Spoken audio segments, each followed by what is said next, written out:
Donc, bienvenue sur Challenge Pro Conseil, la chaîne de Freddy Pelebecam, qui je suis coach et formateur en gestion de projet. Et Challenge Pro, à travers moi et la communauté, a l'immense honneur d'accueillir justement Bernardino, qui est un gestionnaire d'expérience, hein, Redondo.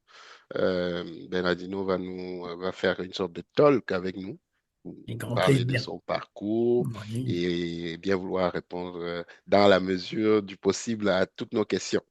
Alors, Ok. je te laisse la balle est dans ton camp, on peut dire. Bah, merci beaucoup, Freddy. Donc, Euh, bonjour à tous, bonsoir plutôt à cette heure-ci. Exactement. Alors, qui suis-je? Moi, ça fait une trentaine d'années que je parcours des projets à travers diverses organisations. Je suis d'origine française. En fait, je suis né en France, mais d'origine espagnole, pour être plus, Plus précis. plus clair et précis. Ça fait à peu près maintenant presque 26 ans que je suis au Québec. Donc, une grosse partie de ma carrière, je l'ai faite au Québec. Je dirais, le début de ma carrière, j'étais plus dans un coin administratif, dans un grand groupe cimentier qui était Lafarge. Et puis, c'est là où j'ai pu découvrir ce qu'était travailler en mode projet. Donc, ça été bien le fun. J'ai bien aimé ça. Et puis, j'ai immigré au Québec et depuis, je suis toujours dans des projets. À part ma petite incursion à la Banque nationale où j'étais un pur gestionnaire, où je coachais des conseillers en gestion de changement, justement. OK. Donc, c'est pas mal ça. Donc, si je regarde un peu quelles sont les industries dans lesquelles j'ai travaillé, bah, le tourisme, donc Transat, le manufacturier, bombardier aéronautique.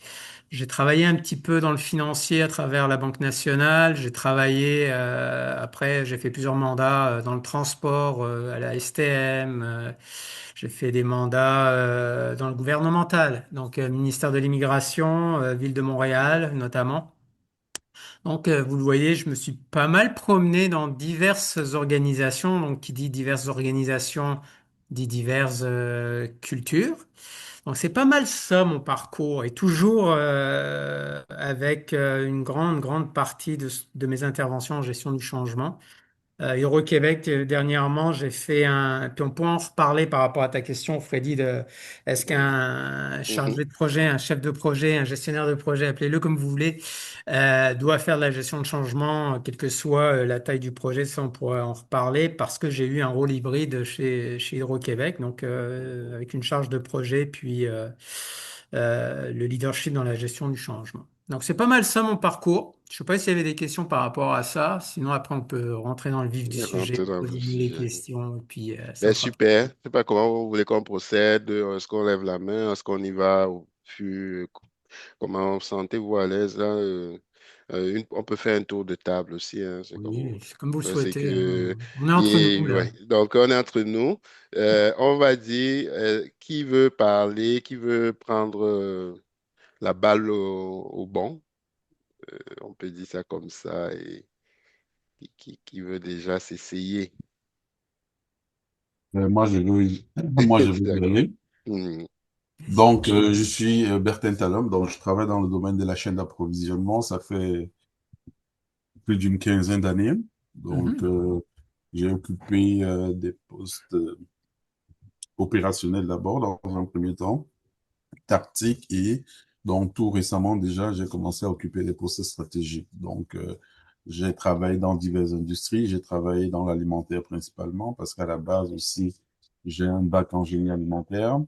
Mais j'ai travaillé également dans le domaine pharmaceutique, dans le domaine des biens de consommation, donc des incursions chez Rona, chez Recoken.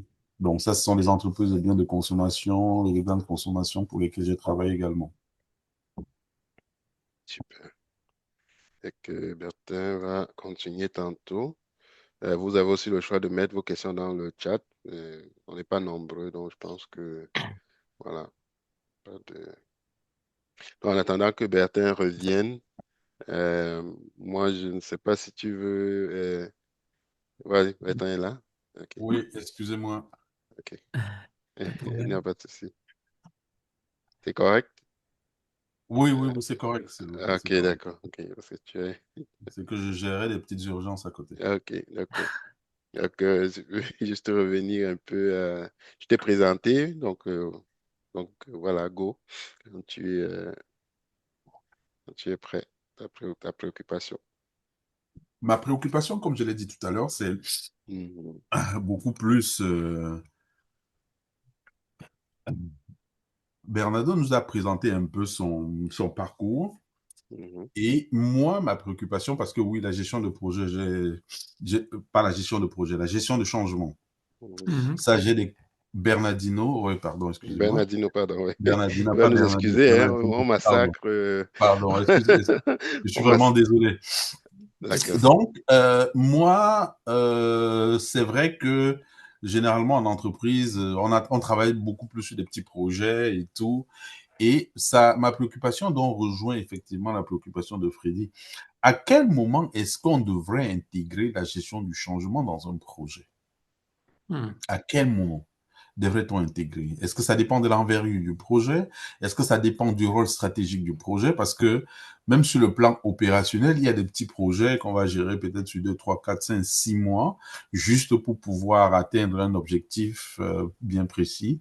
Mais est-ce que ça nécessite nécessairement que l'on ait un volet gestion de changement ou c'est quelque chose qui devrait être intégré dans la fonction de celui-là qui pilote le projet?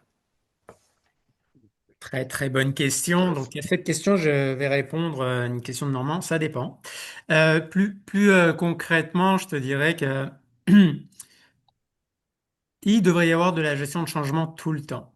Dès qu'un projet vient perturber, entre guillemets, une réalité, par un quelconque changement, ça peut être un petit changement, puis qu'on soit bien clair, hein, quand je parle de changement, ça peut, puis on en avait parlé avec Freddy, un changement n'apporte pas toujours son lot de négativisme parce qu'on a peur et tout, hein. Ça peut être un changement très positif qui lui va peut-être amener un certain enthousiasme qui peut aussi, au niveau des opérations, mêler les choses.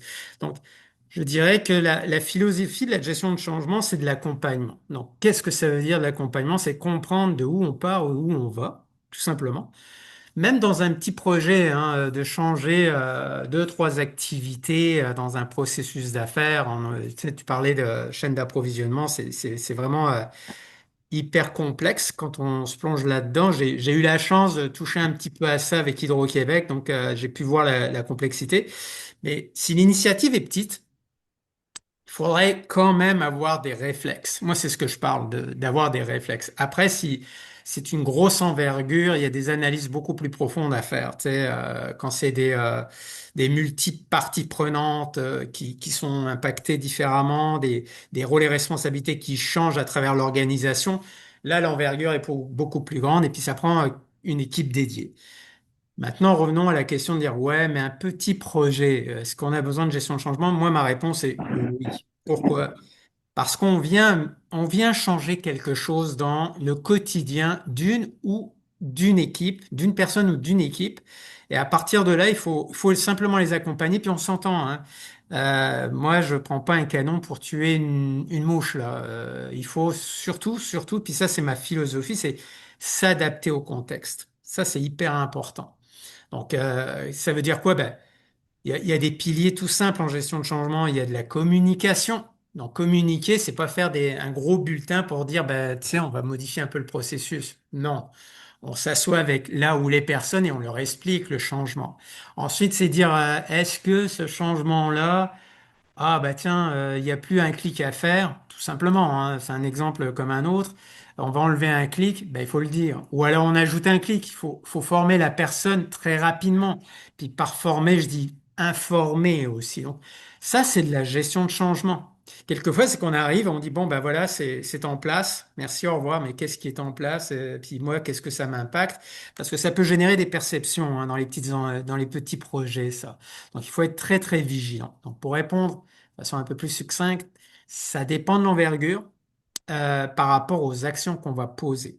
Si maintenant on prend l'exemple d'un gros projet d'envergure transversal dans une organisation très stratégique et ainsi de suite, tous les mots un peu qui vont nous faire un peu peur, Ben là, ça prend vraiment une équipe dédiée, là. Pourquoi? Parce qu'il y a des analyses de parties prenantes à faire. C'est quoi une analyse de parties prenantes? Ben, une analyse de parties prenantes, c'est de dire c'est qui les gens? C'est qui les équipes? C'est qui l'organisation? Et en essayant de comprendre qui ils sont, on va pouvoir établir des stratégies de communication, de formation et d'accompagnement à ce niveau-là. Parce qu'il y a des équipes qui, si vous prenez une équipe opérationnelle, qui est dans la livraison rapide des choses et une équipe marketing qui est plus dans la créativité, il y a de fortes chances que ces deux populations-là fonctionnent pas de la même façon en termes de communication et de formation. D'accord? Donc, ça, il faut les comprendre, les parties prenantes. Ça, c'est hyper important dans des projets d'envergure, hein. Parce que dans les petits projets, généralement, c'est le gestionnaire qui va faire la gestion de changement. Et le gestionnaire connaît son contexte et connaît son équipe. Donc, il devrait avoir beaucoup plus de facilité à le gérer. Mais quelquefois, ils n'ont pas ce recul-là. Et je l'ai vu, hein. Le gestionnaire, il arrive, il dit, bah, attends, c'est évident qu'il faut le faire. Oui, mais peut-être pas pour ton équipe. Donc, il faut que tu prennes un peu de temps pour leur expliquer. Donc, ça, c'est la portion partie prenante. Mais une fois qu'on comprend à qui on a affaire, il faut savoir qu'est-ce que ça va faire, ce changement sur ces équipes-là en termes de rôle et responsabilité, en termes de compétences aussi, tout simplement, hein. Est-ce que on va devoir développer des compétences un peu plus pointues? Ou alors est-ce que, puis là c'est un peu plus dans l'échiquier politique, est-ce qu'on va enlever du pouvoir à cette équipe-là ou à ce gestionnaire-là? Et comment on va le gérer? Parce que le pouvoir, souvent, dans des organisations, c'est une forme de reconnaissance. OK, je suis là parce que je peux prendre des décisions, parce que je sais faire, je sais diriger. Et là, je lui enlève une partie de ce pouvoir-là, je lui enlève une partie de lui, là. C'est aussi simple que ça. Donc, c'est pas mal ça dans les gros projets d'envergure. Puis j'ai eu vraiment cette chance de pouvoir en faire. Et puis ça tourne toujours autour de ces questions-là. Puis il faut pas les négliger, ces questions-là. Mais même les petites initiatives, là, ça peut faire plus mal qu'autre chose, là, si on fait pas ça correctement. Je sais pas, Bertin, si j'ai répondu à ta question, parce que je peux parler beaucoup, hein. Ah ouais, Mhm. non, Non, écoute, non, c'est déjà, ouais, ouais, c'est déjà une bonne mise en bouche pour la suite. exact. Et je pense que c'est, pour résumer là, je vais dire ça comme ça et puis tu vas toujours me corriger si je me trompe. On commence, peu importe l'envergure du projet. Alors, les projets, peut-être que l'impact, il y a une analyse d'impact. L'impact dans les petits projets doit être est souvent mineur ou pas toujours majeur. Mais dans les grands projets où c'est très majeur, ben, il va y avoir plus d'analyse à faire, tout Tout à simplement. fait. Exact. Puis, je vais être clair sur analyse d'impact sur les petits projets, hein. Ouais. Mhm. C'est pas un livrable, hein. Entendons-nous là. C'est plus avoir le réflexe de se dire, bon, ce changement-là, ça va faire quoi dans mon Ouais, dans mon organisation ou dans mon organisation. équipe? Aussi simple que ça, on n'a pas besoin de le documenter. Dans dans les grands projets d'envergure, on documente pour pas oublier. Parce que certains de ces impacts-là, il faut après se creuser la tête comment on les gère là, parce que ça peut être très très important, surtout quand on vient toucher l'humain de diverses façons, parce que tant que l'humain est touché dans ses compétences, ça se gère plutôt bien. Quand l'humain est touché dans ce qu'il est, dans ses propres croyances et ses valeurs, il dit, ben, my God, moi, non, j'embarque pas là-dedans, ça, c'est Bac au-delà de mes là-dedans. valeurs. Là, il y a une complexité, puis il faut bien le documenter, puis bien le comprendre et établir les bonnes stratégies par rapport à ça, là. Très Ok. important. Et, Nice. et généralement, à quel moment vous embarquez dans un projet? À quel moment l'équipe gestion des changements embarque dans un projet? C'est tout au début du tout au début du projet. À quel niveau est-ce que l'équipe embarque?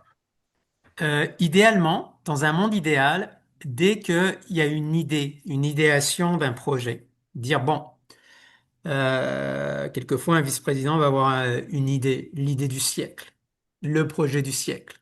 Pour l'entreprise, de dire, ah, on va faire ça, c'est génial, c'est ça que ça va arriver. Là, normalement, il devrait y avoir un conseiller stratégique qui fait de la gestion de changement. C'est-à-dire qu'il va commencer à essayer de comprendre, OK, concrètement, c'est quoi ta vision? Où est-ce que tu t'en vas? Et pourquoi tu t'en vas là? Et puis, commencer à déjà à haut niveau, là, avoir une Mhm. première analyse d'impact. Dire, OK, là, tu vas toucher, tu touches 80% de l'organisation, là, puis tu veux faire ça en 6 mois. Bon, il faut peut-être se poser les bonnes questions avant d'entamer un chantier comme ça.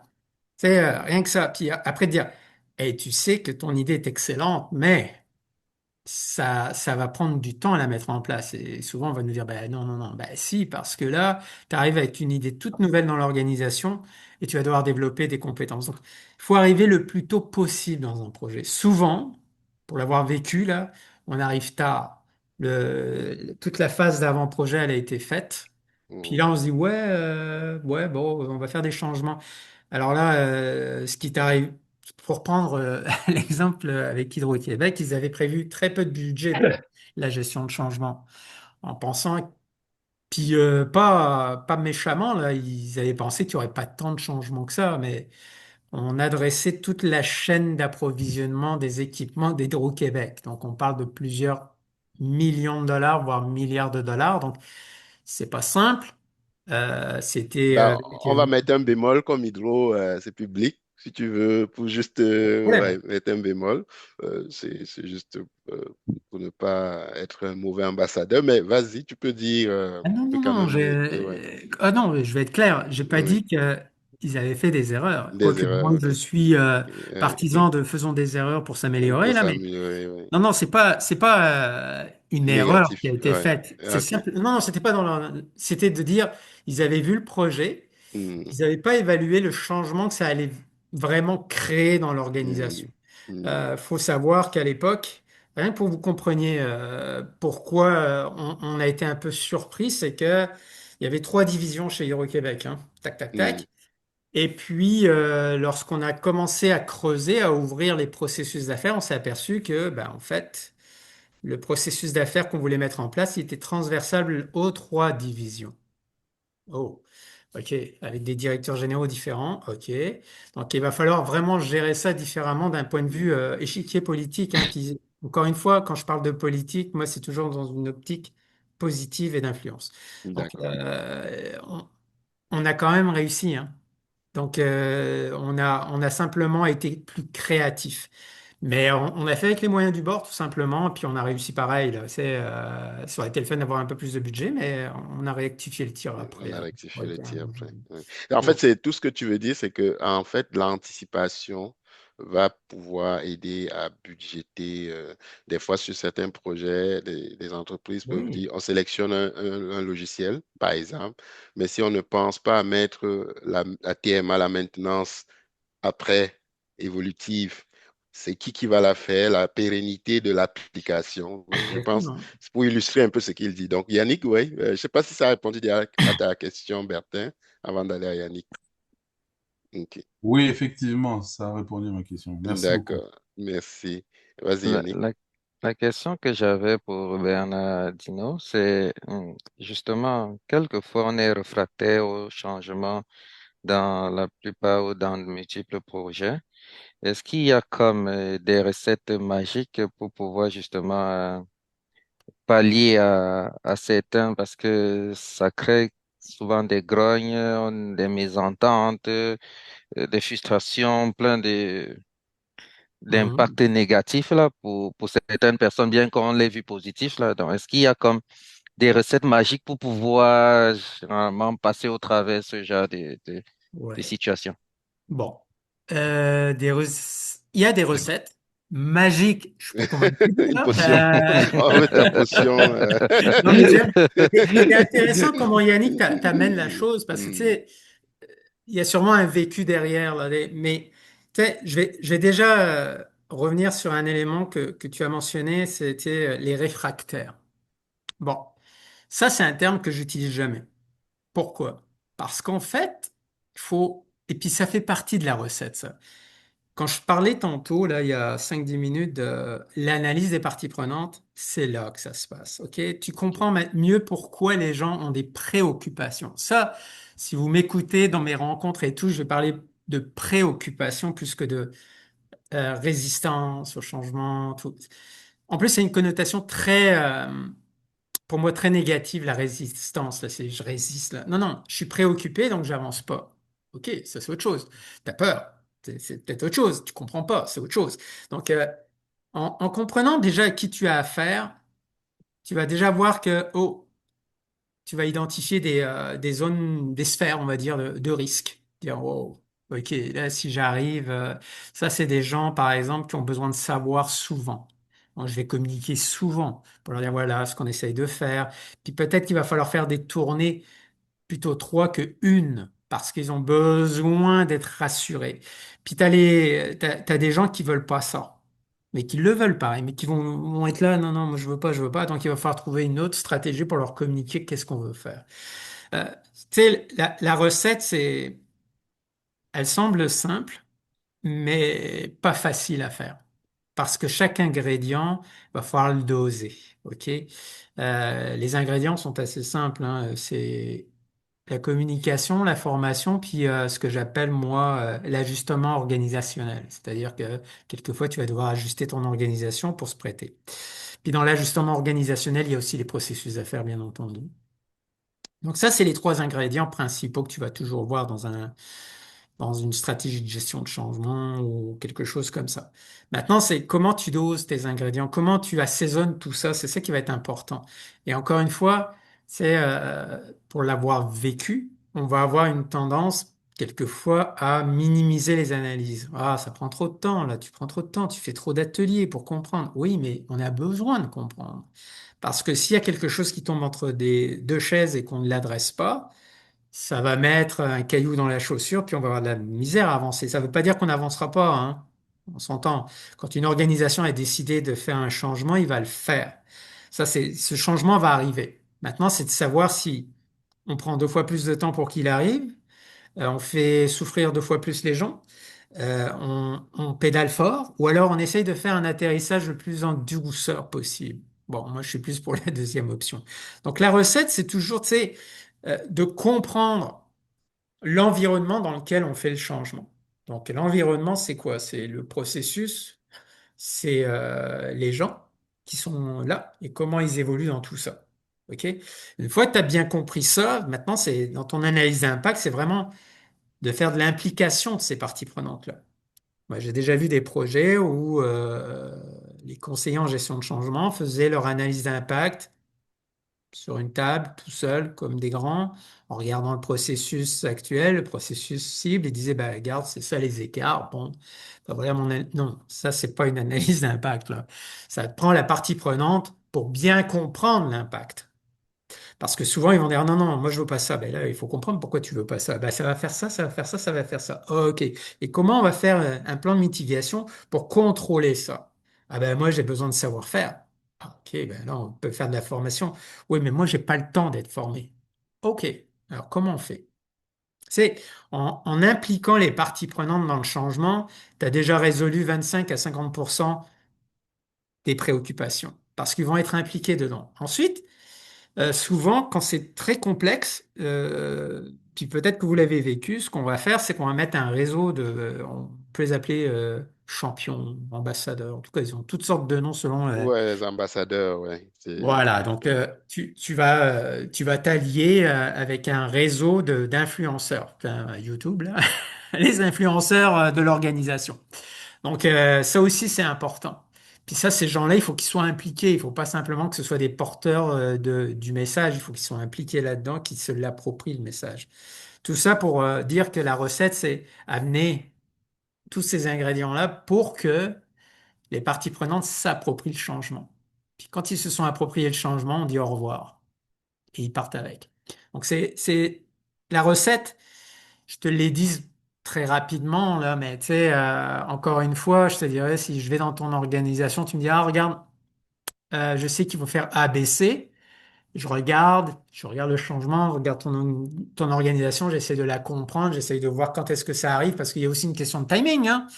Tout peut pas se faire, allez pas voir les comptables en fin d'année, hein, pour faire un changement. C'est pas le bon temps.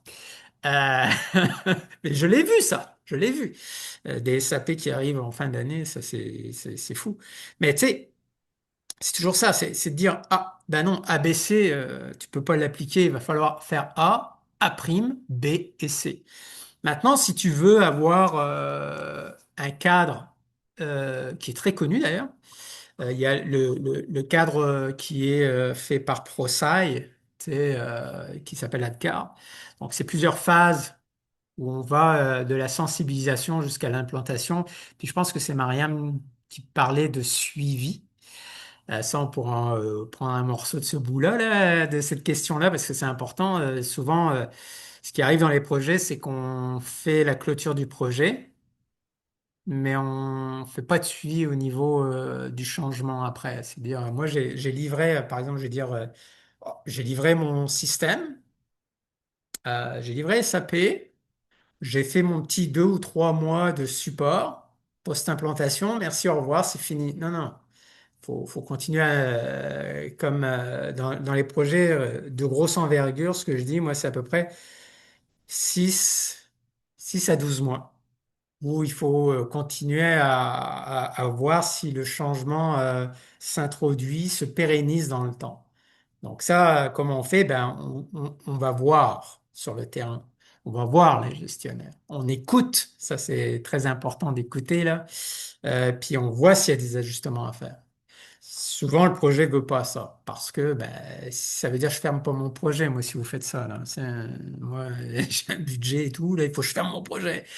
Donc ça, c'est quelque chose qui serait à peut-être changer dans les organisations. Mais là, je parle on s'entend de projets de grande envergure, là, hein. Ok, les SAP de ce monde-là, c'est un bel exemple.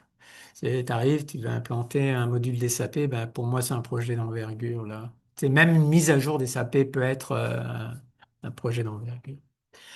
Est-ce que j'ai Super. répondu à ta question, Yannick? Est-ce que Oui, t'es... parfait, merci. Il y a Abdul qui a une question, mais avant juste de passer la balle à Abdul, en Vous? fait, ce qu'il faudrait, c'est que nous tous collectivement, on soit des ambassadeurs de la pérennité des projets. Parce qu'en fait, Ouais.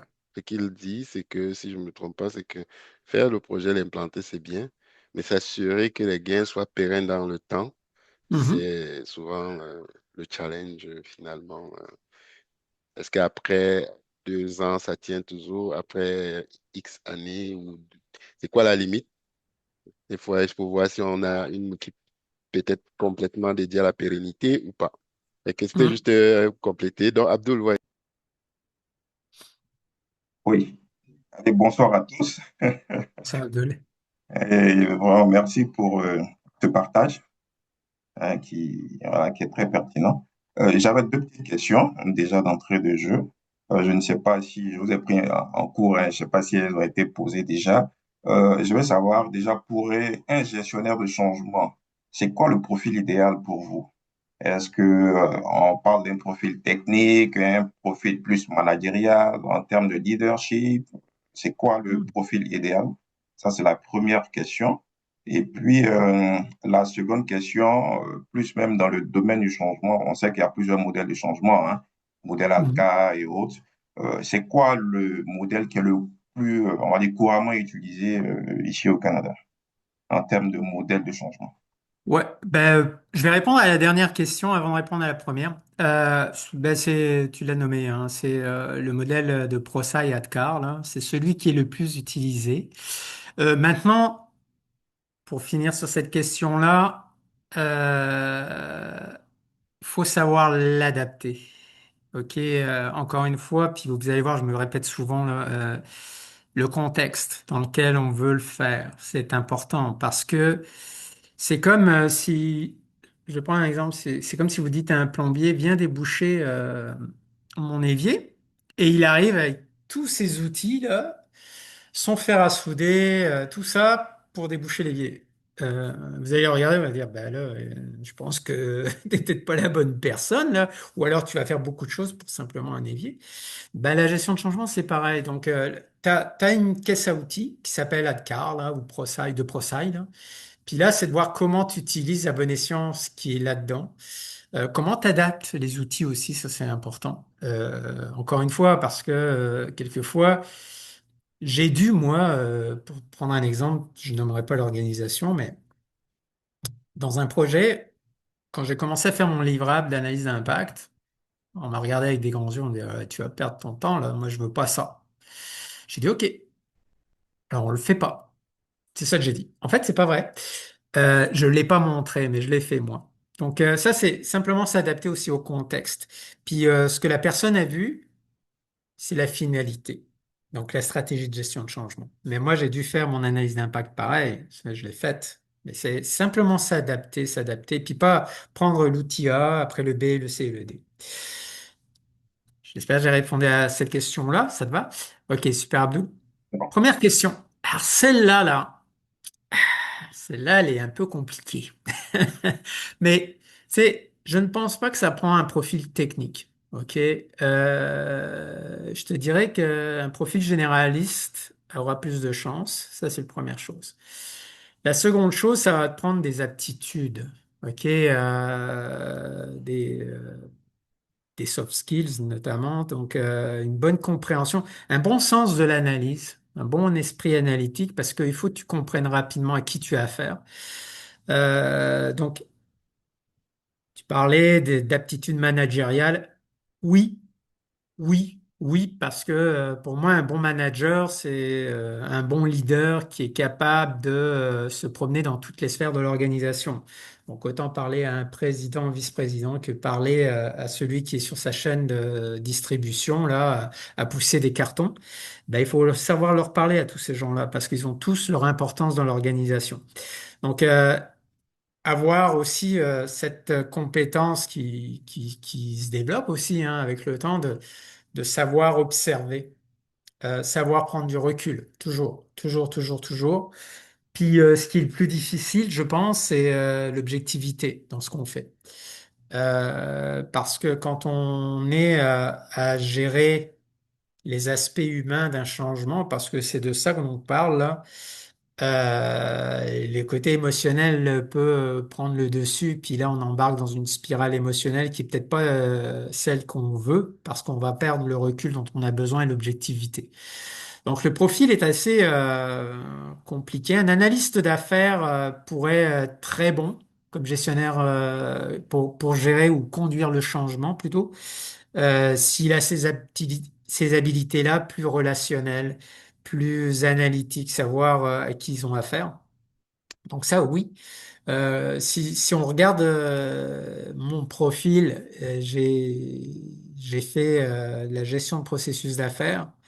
Ce que ça m'a permis de faire aussi, ça, c'est de développer mon sens analytique. J'ai participé tellement à des projets que je suis capable, sans avoir de certification PMP, de gérer un projet par intérêt, par observation, par gestion des enjeux avec le chargé de projet. Et puis ensuite, mon expérience de gestionnaire aussi m'a permis aussi de savoir comment parler avec la haute direction. Donc, tout ça, c'est un profil qui est pas simple à trouver. Mais si on prend Yannick avec sa recette magique et on prend Abdul avec les capacités managériales, normalement la personne devrait arriver à faire quelque chose d'intéressant. Et ce qui est très important, je pense, dans un profil, puis qui est très difficile à détecter, j'entends bien là, c'est l'objectivité. Ça, c'est très important parce que, pourquoi vous allez me dire? Parce que souvent, un projet d'envergure va être sponsorisé par un vice-président. D'accord? Et lui, ce qu'il veut, c'est des résultats. Il faut que ça marche. Et donc, il faut savoir garder son objectivité et savoir dire non à cette dame ou à ce monsieur. Et dire non, ça ne pourra pas fonctionner si on ne fait pas ça, ça, ça, ça, ça. Puis il y a des façons de l'apporter, ça. Donc il faut avoir un peu d'aplomb, il faut pas avoir peur de parler. Comme je dis, un vice-président reste avant tout un être humain, donc il devrait être capable d'entendre, de comprendre. Mais tout ça, c'est toujours fait dans un esprit objectif, c'est-à-dire que tout ce que tu amènes, c'est objectif. Il y a peu d'émotion là-dedans. Donc, quand tu vas voir un vice-président, tu lui dis voilà pourquoi c'est pas la bonne track à prendre. Il faut être objectif. Il faut avoir des chiffres. Il faut avoir des impacts bien clairs en disant, je dis n'importe quoi, si on fait ça de cette façon-ci, dans ta chaîne opérationnelle, eh ben, tes gains, tu les auras pas avant 4 ans. Est-ce que tu veux vraiment le faire comme ça? Par contre, et voilà pourquoi tu les auras pas avant 4 ans. Ça, c'est le pourquoi est important. Par contre, si on prend cette avenue-là, ben, tes gains, tu vas pouvoir les faire dans 2 ans. C'est pas la même vision que tu avais, non. Puis c'est pas le même système que tu pensais mettre en place, mais ça va fonctionner. Donc, tu vois, c'est une question très difficile à répondre. Parce que pour avoir fait du recrutement de conseillers en gestion de changement, c'est pas simple de trouver des bons profils. Puis quelquefois, moi, j'ai engagé du monde, là, aujourd'hui, on me dirait, mais sur le papier, ça faisait pas de la gestion de changement, ce monsieur-là. Non. Mais ouais, mais il avait des capacités autres que celles qui étaient sur le papier, qui étaient très intéressantes, qui lui ont permis d'évoluer là-dedans. Donc, c'est une réponse un peu compliquée à donner, là. Laissez ma réponse. Merci beaucoup. Avec Ok, plaisir. ouais, super. Donc, tout profil peut aussi s'adapter en se formant. Je pense que Ouais. on a la chance qu'il y a une certification. D'ailleurs, peut-être tu pourras nous toucher un mot sur à quel moment considérer ça. C'est quoi les formations ou les compétences à développer pour être un bon gestionnaire du changement? Et est-ce que tu veux rebondir? Je ne vois pas de main levée là-dessus. Est-ce Oui, qu'il y oui. a, il y a, il y a un parcours conseillé d'après toi, maintenant que tu as assez de recul? Ben, tu sais, moi, quand j'ai commencé à en faire, on commençait à en parler un peu à demi-mot. Puis, vous savez comment on nous appelait au Québec, hein? On nous appelait les pelleteurs de nuages. C'est comme ça qu'on nous appelait. Ah non, vous pelletez des nuages, là, vous servez à rien. Ok, bon, ben, laisse-nous faire notre pelletage et bon, on va te démontrer le contraire. En termes de parcours, tu sais, moi, je me suis construit à travers les projets, donc j'ai appris à la dure, hein, tu sais, une analyse d'impact mal faite, ah ouais, c'est pas, des parties prenantes négligées, ouah, non, non, ça, il faut pas.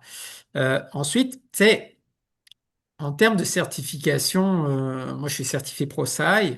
Bon, c'est une certification qui se fait sur 3 jours. Euh, Elle ne fait pas tout, d'accord? Les concepts sont là, ça c'est sûr. Après, c'est comment j'utilise les concepts. Encore une fois, hein, c'est toujours pareil, c'est de se dire, OK, comment je vais utiliser tel outil versus tel autre, comment je vais l'adapter, comment je vais l'amener. Parce que là, c'est un peu plus commun de parler de gestion de changement, mais il y a quelques années, là, non seulement il fallait faire la gestion de changement du projet, mais il fallait faire la gestion de changement des gestionnaires par rapport à la gestion de changement.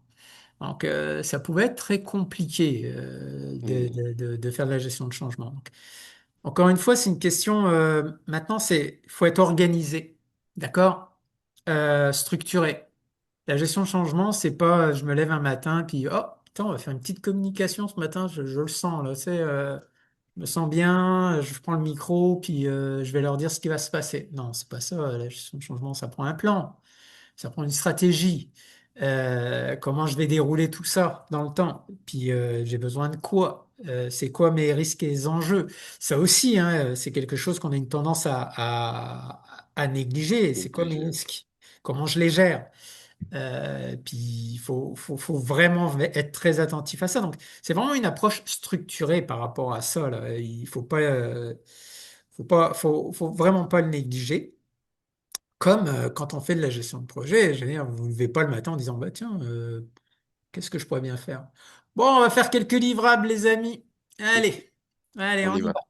Non, non, vous avez planifié, vous avez géré votre budget, vous gérez vos risques et les enjeux. C'est exactement la même structure de pensée, hein. Pour ça, quand tu me poses la question, Freddy, est-ce que un gestionnaire de projet peut faire de la gestion de changement? La réponse est oui. Maintenant, est-ce qu'il veut le faire? Si la réponse est oui, c'est très bien. Et la deuxième question, c'est est-ce qu'il a le temps de le faire? Si la réponse est oui, go. Si la réponse est non, n'y va pas. Tu vas te brûler. Euh, tu vas te brûler. Ça sera pas beau à voir. Puis ton projet risque d'en pâtir. Donc, tu sais, oui, Hmm. certifié, oui. Je sais aussi que l'université de Sherbrooke faisait un certificat en gestion de changement. Ok, Mais là ok. encore, Hmm. c'est Comment on applique tout ça, quoi? C'est ça la question. voilà, il faut se donner le temps, puis faire. Moi, jamais j'embarquerai. un nouveau certifié dans un projet d'envergure. Moi, j'ai déjà vu ça, puis non, non, c'est du suicide. Ok. Bien dit, avis au nouveau, certifiez-vous, commencez peut-être à être accompagné dans des petits projets et après prenez votre envol. Ouais, pourquoi pas, hein, je veux dire, Pour ceux qui ont de l'intérêt, en tout cas. tout à fait. Mais, Mais tu sais, si c'est pas de la certification, moi, ce que j'invite beaucoup les gestionnaires de projets, c'est à s'intéresser à la gestion de changement. D'accord? C'est de dire, comprendre, ça veut dire quoi, ça fait quoi, ça mange quoi en hiver, comme on dit au Québec, là. Rien que ça, là, ça va faire une différence. Vraiment, ne serait-ce que les chargés de projet vont impliquer davantage les gens de gestion de changement dans les jeux politiques. Parce qu'il y en a des jeux politiques. Il faut bien comprendre son échiquier politique pour pas se planter. Comment on gère les risques par rapport à ça. C'est aussi gérer un risque, c'est pas simplement un plan d'action derrière, hein. Quelquefois, il faut gérer aussi les individus qui sont derrière ça. Donc, politiquement, comment on fait ça, comment on influence positivement aussi. Ça, c'est important. Moi, j'y crois beaucoup à l'influence positive, hein. Euh, je nuance toujours ce que j'ai l'habitude de dire par rapport à la politique. Il y a la bonne politique et la mauvaise politique. Alors, comment je la distingue? Elle est très simple. Euh, la mauvaise politique, c'est quand on la fait pour soi, et la bonne politique, c'est quand on la fait pour l'organisation. Donc, si vous voyez quelqu'un qui fait de la politique pour lui, c'est pas bon. S'il fait de la politique parce qu'il veut faire avancer son projet, parce qu'il veut faire avancer son organisation, c'est sain. Il faut l'encourager à en faire. hmm, C'est pas mal ça ma réponse par rapport à la intéressant, certification, Freddy.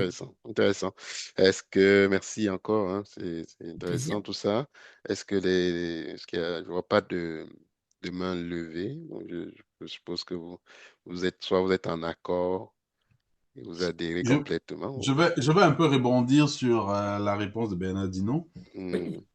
Qu'est-ce que ça prendrait donc pour que vous recrutiez quelqu'un pour la gestion des changements dans votre équipe? Qu'est-ce que ça prendrait? Oui.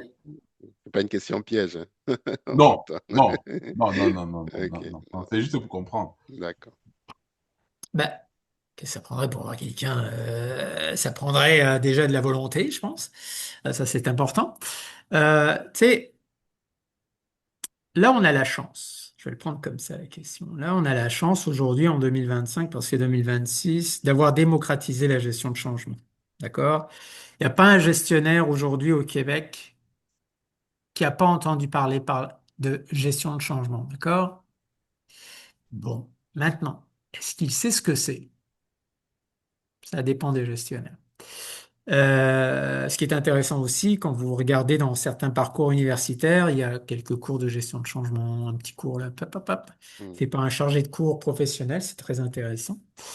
Ouais, tu sais, à partir de là, c'est une question, à mon avis, de volonté de l'organisation, hein, puis de moyens aussi. Faut pas oublier ça.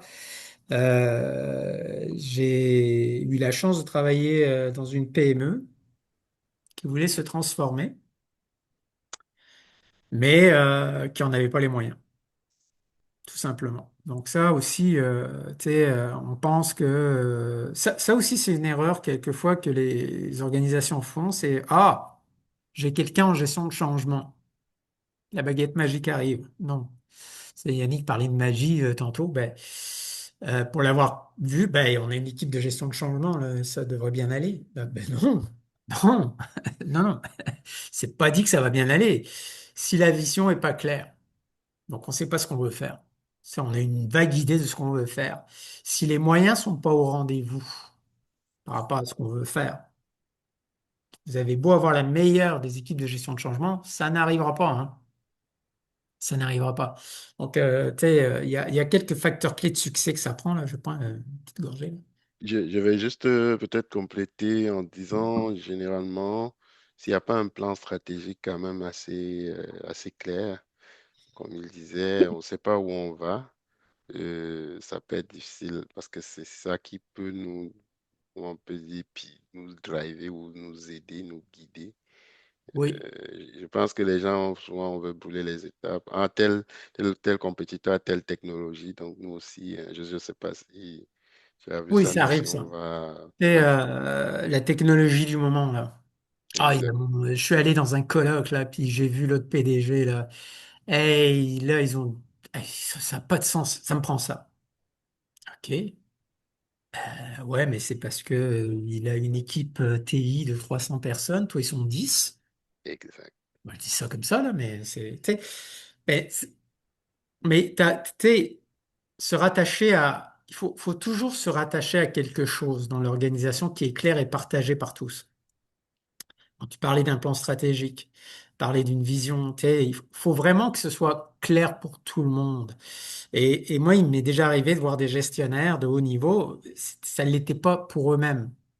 Ils savaient qu'il y avait quelque chose à faire, commençaient à structurer sa pensée, mais il y avait des trous, donc, tu sais.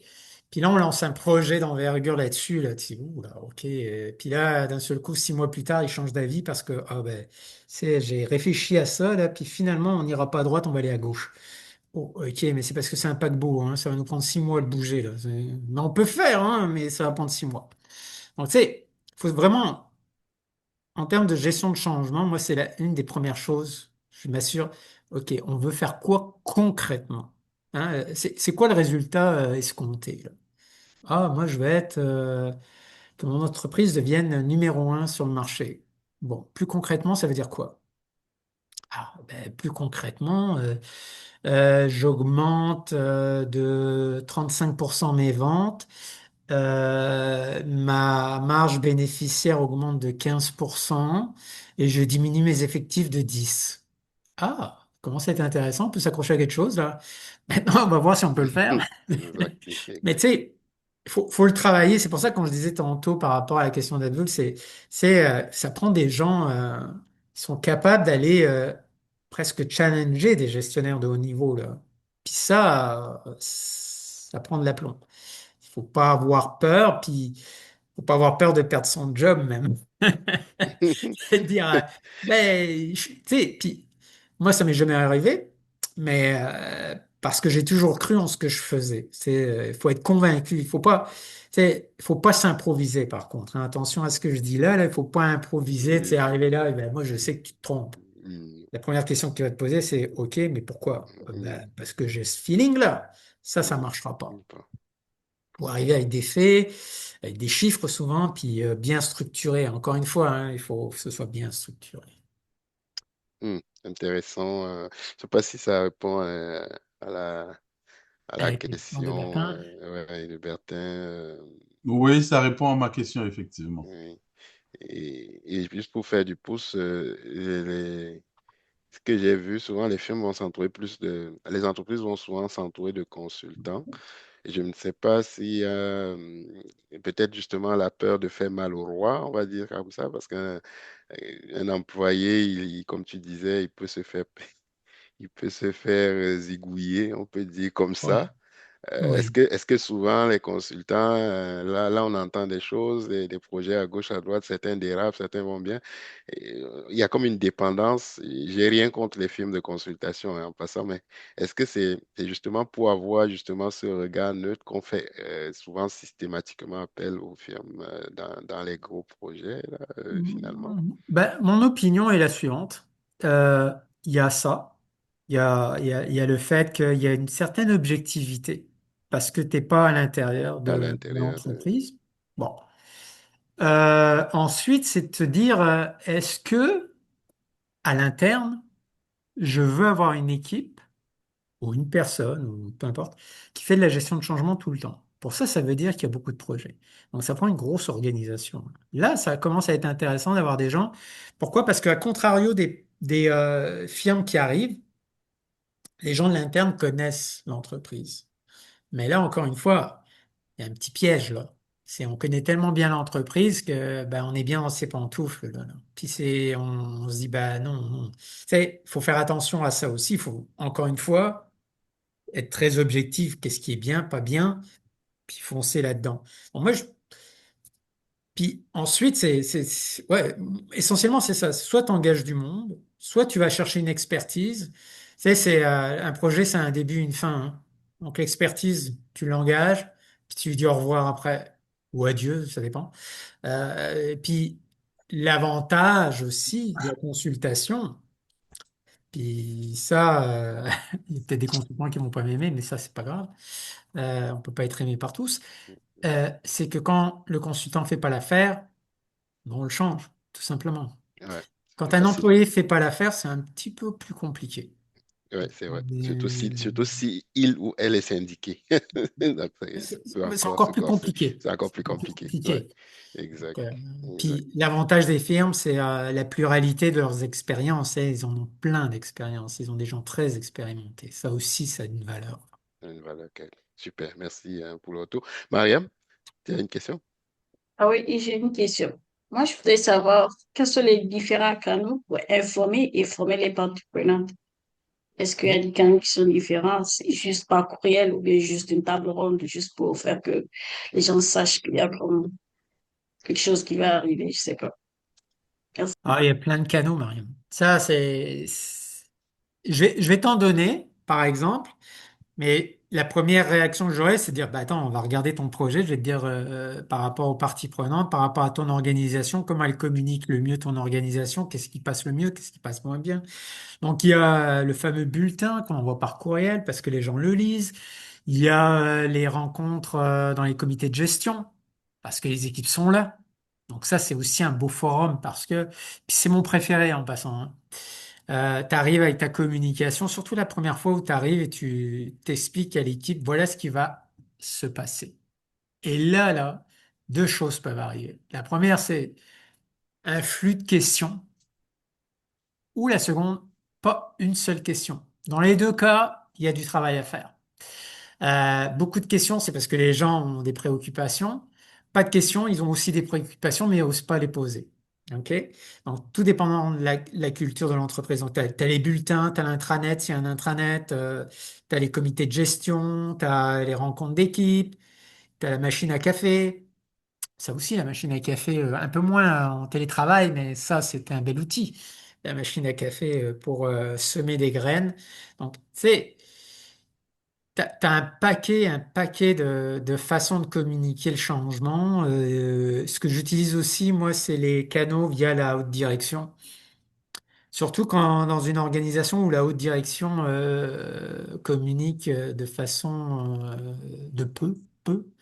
Ça, quand ils communiquent, les gens écoutent. Ça, c'est bien. Quand ils communiquent trop, les gens écoutent moins. Euh, je te dirais ça. Pour la formation, après, c'est encore une fois la même chose. Tes parties prenantes, elles aiment apprendre comment. C'est quoi leur structure d'apprentissage? Tu as des organisations où, ce que je disais à Freddy, les capsules d'auto-formation, ça marche du feu de Dieu. Puis ça, leur donne pas autre chose, ils en veulent pas. Tu as d'autres gens qui sont un peu plus dans le classique de dire, moi, tu sais, il faut que je comprenne, j'ai besoin d'être dans une salle ou virtuellement avec quelqu'un qui m'explique les choses et à qui je peux poser un million de questions pour avoir toutes mes réponses. Puis en plus, je veux du support, je veux un gros guide comme ça de formation sur lequel me référer. Il y a une multitude de façons de faire les choses. C'est toujours pareil. Qu'est-ce que fait l'organisation en temps normal? Qu'est-ce qu'elle est prête à faire? Quels sont les moyens qu'on est prêt à mettre? Parce que quelquefois, tu sais, tu peux faire des interviews aussi, hein. Moi, j'ai fait ça déjà. Tu fais l'interview parce que ça se faisait beaucoup dans certaines organisations. Dépendamment du changement encore, tu fais l'interview du PDG qui s'adresse à tout le monde. Tu sais, ça peut aussi avoir un impact. Tu sais, il y a beaucoup de façons, Mariam, de communiquer et de former les gens. Après, tu as, aussi des gens qui aiment ça, se former sur le tas. Ceux-là, ils sont pas simples, hein, parce que quelquefois, soit ça marche, soit ils apprennent de travers. Tu sais, ils ont appris des trucs et puis là, ils essaient de contourner le système. Souvent, ça arrive ça. Parce que sur le tas, ils apprennent à faire les choses. Donc, il y a une multitude de façons de faire. Tout dépend du projet, de l'organisation et du contexte dans lequel tu fais. Après, si ça répond à ta question, Mariam, Oui, merci beaucoup. plaisir. Justement, pour faire du pouce, est-ce que les équipes gestion du changement et formation continue doivent être intégrées? C'est carrément deux entités. Quelle est la bonne pratique? Parce que Les Ah, deux pour souvent. moi, ça peut être deux entités, mais qui collaborent de façon très, très, très, très serrée, là. Souvent, les gens, bah, ça dépend de la maturité, par exemple, de l'équipe de formation. Ça dépend de leur maturité. S'ils ont une grande maturité dans l'organisation, ça va être un bon support pour celui qui va faire la gestion de changement ou celle qui va faire la gestion de changement parce que va s'appuyer sur les gens de formation. A contrario, ils peuvent s'appuyer sur la personne de gestion de changement parce qu'ils disent, bah, eux, tu sais, ils veulent faire ça, comment on peut organiser ça, puis ça, c'est le curriculum qu'on veut faire, puis on le travaille ensemble. Donc, en termes de formation, là, encore une fois, ça va dépendre, mais pour moi, c'est indissociable. Ces deux équipes-là travaillent ensemble. C'est une même équipe, en fait, hein. Puis, tu peux même avoir une troisième équipe qui sont les communications. Quelquefois, tu peux faire appel aux communications Et corporatives comme, de ouais, ouais, l'organisation. pour les communiquer, ouais. Les Puis là, communiquer, ils te sortent des trucs incroyables, là. Et puis ils te incroyable. disent, bah, attends, t'avais pas vu ce canal-là, hein. Non, bah, on va l'utiliser, il marche bien Aussi, celui-là, là. Tu sais, moi, dernièrement, j'avais vu je connaissais pas, il y avait une sorte de petit bulletin non connu, mais que tout le monde lisait dans une des équipes. Puis on s'est inséré là-dedans, tu sais, pourquoi pas, mais on le connaissait pas, hein, dans l'organisation, hein. C'est très bizarre. Donc, tu sais, il y a un paquet de... Mais ces deux équipes-là doivent être ensemble. Puis la ouais, intéressant. communication aussi, si possible. C'est possible. En tout cas, intéressant. Intéressant. Euh, Est-ce qu'il y a des gens qui ont des mains levées ou qui veulent rebondir? Ne soyez pas gênés, hein. On n'a Non, non, pas entre nous. l'opportunité de faire un toll comme ça, un échange. Donc, si vous avez des projets aussi, des choses que vous avez dit, ah, j'aurais dû faire ça comme ça, ben, sans dévoiler forcément la compagnie, vous pouvez toujours partager le cas. Peut-être que ça peut leur donner des pistes. Euh, Ah, ben, moi, j'ai une question, Frédéric. ouais, vas-y. Dans les projets que vous faites là en ce moment, est-ce qu'il y a des gens de gestion de changement sur vos projets? Ah, euh, bon, c'est pour tout le monde ou pour moi, c'est comme Pour tu tout le veux. monde. Pour tout Pour le tout le monde, monde, tiens, ouais, ouais. pour tout le monde. Est-ce que vous avez des équipes euh, sur vos projets? Dans mon cas, par exemple, Mhm. il n'y a vraiment pas de personnes dédiées à la gestion au changement. Ouh. C'est pour ça que ma question de tout à l'heure, qui concernait le rôle du gestionnaire de projet dans la gestion du changement, ça, c'est quelque chose qui très facilement est éludé dans les compagnies. C'est-à-dire qu'on veut changer quelque chose, on va changer. On suppose que les équipes sont autonomes et que, bon, Ah, oui. c'est vrai aussi que sur tout un autre plan, parfois, la gestion du changement est informelle. Tout à l'heure, tu parlais de formation, d'information. Parfois, ça se limite à ça. Ben oui. Parfois, ça se limite à ça, effectivement, et on laisse le soin. Très souvent, c'est de l'information. Mais pour ce qui est de la formation, très souvent, on laisse le soin aux membres de l'équipe, puisque c'est quelqu'un qui est quand même assez autonome, on lui laisse le soin d'aller se former. On lui donne quand même de la documentation. On lui donne de la documentation, on lui donne des supports. Mhm. Lui, il va aller se former. Donc, généralement, dans les équipes où... c'est pour ça que tout à l'heure, moi, je parlais de l'envergure du projet et de la gestion de changement.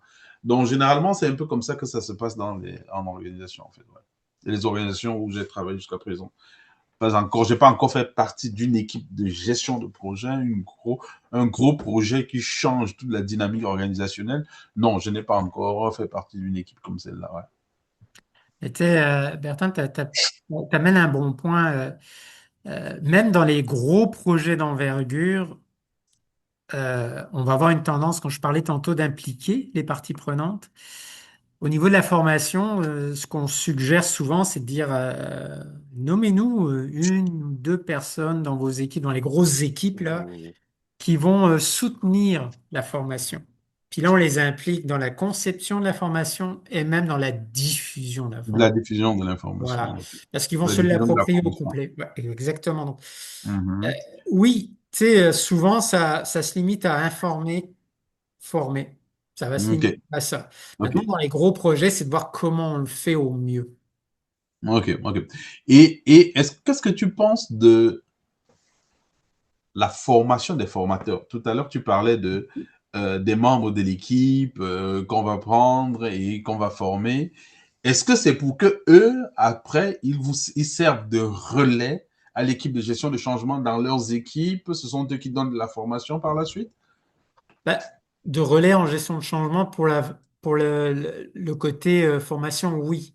Cette Oui. stratégie-là, elle est souvent utilisée dans les gros changements qui touchent 2, 3, 4 000 personnes où ça te crée une force de frappe en termes de formation.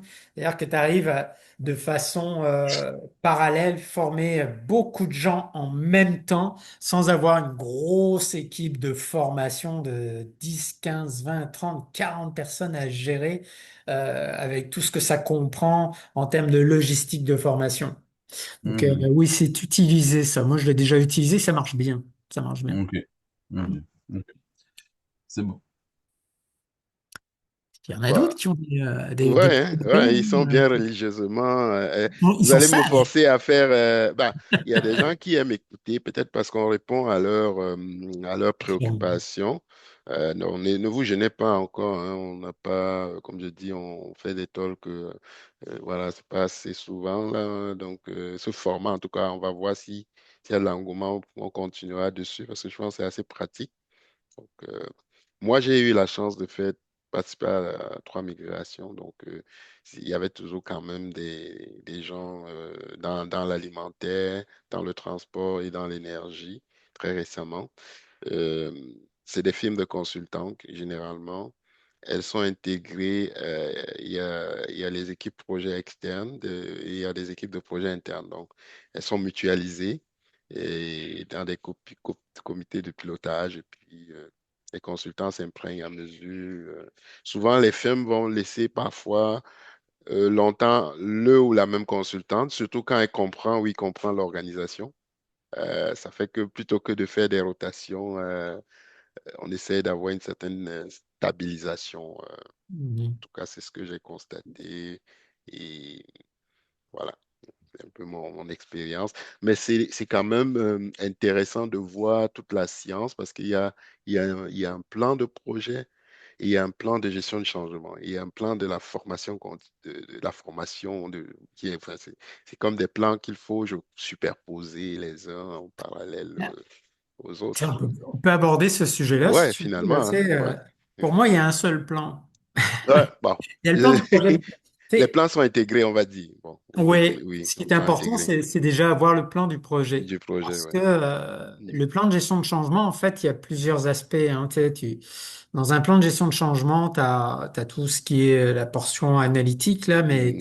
tu as aussi le plan de communication qui est intégré. Ouais, qui est intégré, ouais. Et tu as le plan de formation qui est intégré Qui est aussi intégré là-dedans. aussi. Et Ouais. tout ça, il faut vraiment que ce soit en osmose avec le plan de projet. Donc, moi, je vais aller parler avec le gestionnaire de projet qui me partage son plan, qui dit, bon, OK, là, vous allez livrer ça comment, puis quand, puis voilà. Puis c'est quoi l'approche que vous prenez? Ah, vous êtes en mode agile. OK, on va le prendre une approche différente pour nous. Ah non, vous êtes en waterfall. OK, bon, ben, on va le prendre comme ça.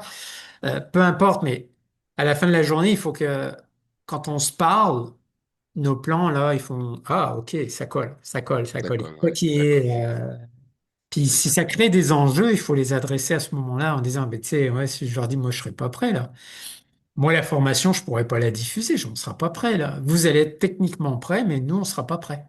Donc, il va falloir qu'on trouve d'autres moyens, là, tu sais. Ça va être très important de vraiment avoir cette osmose des plans, là. Ça, Des c'est plans. hyper. C'est pour ça quand je dis, il y a qu'un Ouais, seul plan en de la fait, fin de la c'est ouais, journée, là. ouais, Mais ouais. c'est le lead, c'est le plan du gestionnaire de Gestion projet. de projet qui découle. Enfin, Ouais. il ne faut pas former trop tôt ni trop tard. Il y a Ouais. tout ça qu'il faut regarder. Donc, et effectivement, souvent, je ne sais pas pour les autres, là, quelle est votre expérience, mais souvent, on va intégrer les gens dès le. On va faire que les early adopters, plutôt que d'attendre dans les projets de migration la fin pour faire entrer l'équipe de test. Ils sont entrés en amont, même déjà dans le sandbox, c'est-à-dire très tôt pour commencer à identifier à s'approprier la solution. Fait que Ouais. voilà, c'est intéressant tout ça, mais je vais C'était laisser une d'autres. question de Oui, Émilie. Émilie, ouais, c'est ça. Est-ce que la gestion du changement précède? La gestion axée sur les résultats. Est-ce qu'elle peut élaborer, là, Émilie, si ça Ouais, ne te j'aimerais dérange pas? ça. Oui, ça, ça te dérange pas, là. Euh, Bonsoir. bonsoir, Émilie. Bonsoir. Oui, je suis pas très en santé depuis pas. Donc, euh, je veux comprendre en fait, parce que lorsqu'on parle de la gestion du changement, euh, tel que vous expliquez, c'est vraiment quelque chose qui vient chapeauter euh, un mécanisme déjà mis en place. Et j'ai jamais su que la gestion du changement était vraiment un pan très, très, très intéressant dans les projets. Et j'ai toujours me suis toujours attachée à la gestion axée sur les résultats. Maintenant, à quel niveau se place dans cette gestion de changement-là? En fait, je veux comprendre qu'est-ce qui, comment est-ce que la gestion de changement se positionne par rapport à la gestion axée sur les résultats, en fait. Merci. Alors, c'est une, une question intéressante de le dire comme ça. La gestion axée sur les résultats. Donc ça, ce que ça veut dire, c'est que on pose des actions par rapport à des résultats escomptés. Ben, la gestion du changement, c'est la même chose. C'est-à-dire qu'on va poser des actions pour obtenir un résultat escompté, qui est le changement, puis l'accompagnement, puis la mitigation des risques liés à un changement ou une transformation.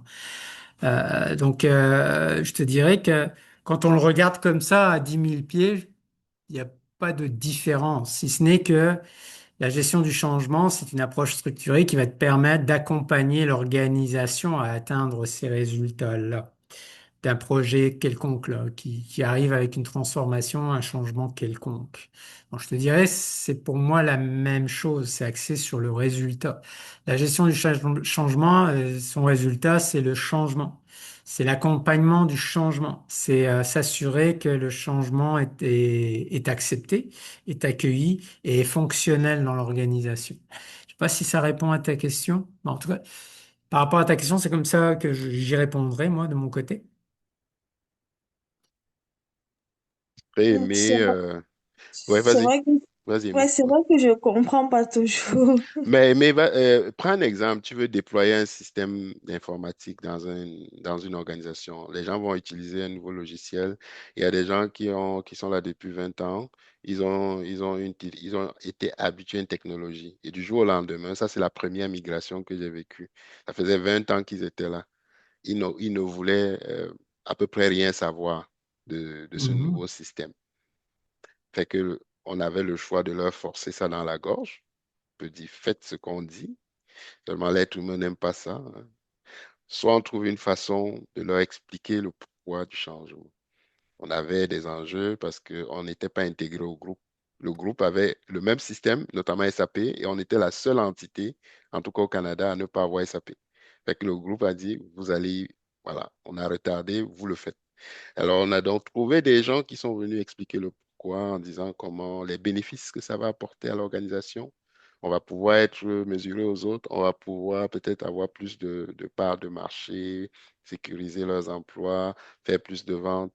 Fait qu'on on a trouvé des leviers. En tout cas, quand il dit on, c'est l'équipe projet, l'équipe gestion du changement, plus formation continue pour faire comprendre aux gens que et effectivement, il y aurait des bénéfices. Et à contrario, si on refusait, si le changement ne passait pas, ça pouvait aller jusqu'à ce que le siège nous retire les volumes de production. Traduction, ça veut dire perte de près de 500, 600 emplois. Mhm. Donc, on Donc, a le choix d'embarquer ou de ça refuser. veut dire qu'en fait, le changement influence aussi les résultats. Si je comprends bien d'après l'exemple que vous Oui, expliquez tu en fait. implantes un système, mais les gens, il faut qu'ils acceptent de l'utiliser. En fait, c'est ça pour moi, c'est ça. Le projet parfois va être très technique, mais derrière le projet, il y a le côté humain. Est-ce que les gens sont convaincus de l'utilité ou de l'importance de la solution? Qu'est-ce que ça va leur apporter? Est-ce qu'il y a des risques? Les gens avaient peur de perdre leur job.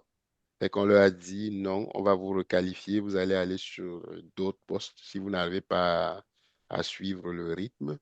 Donc, les gens avaient peur parce que justement, beaucoup ont peur initialement de perdre avec l'automatisation, le reporting. On faisait le reporting manuel à l'époque.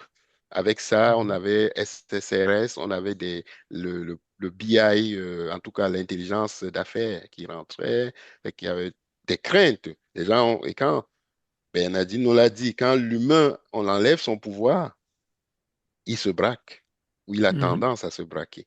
Tu peux venir avec tous l'échéancier de la terre bien fait, tout ce que tu veux, tous tes plans de gestion de projet, mais si l'humain refuse,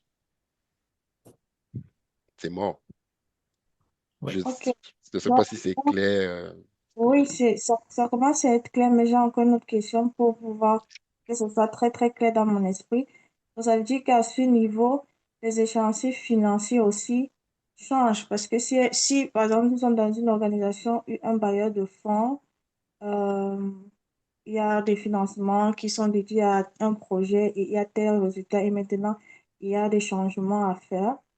Ça veut dire qu'au niveau du mécanisme de financement, ça doit être revu et ça va impacter tout le processus du projet dès son contexte, quoi. Si je comprends bien. Parce que du Répète moment ta voix, s'il te où plaît.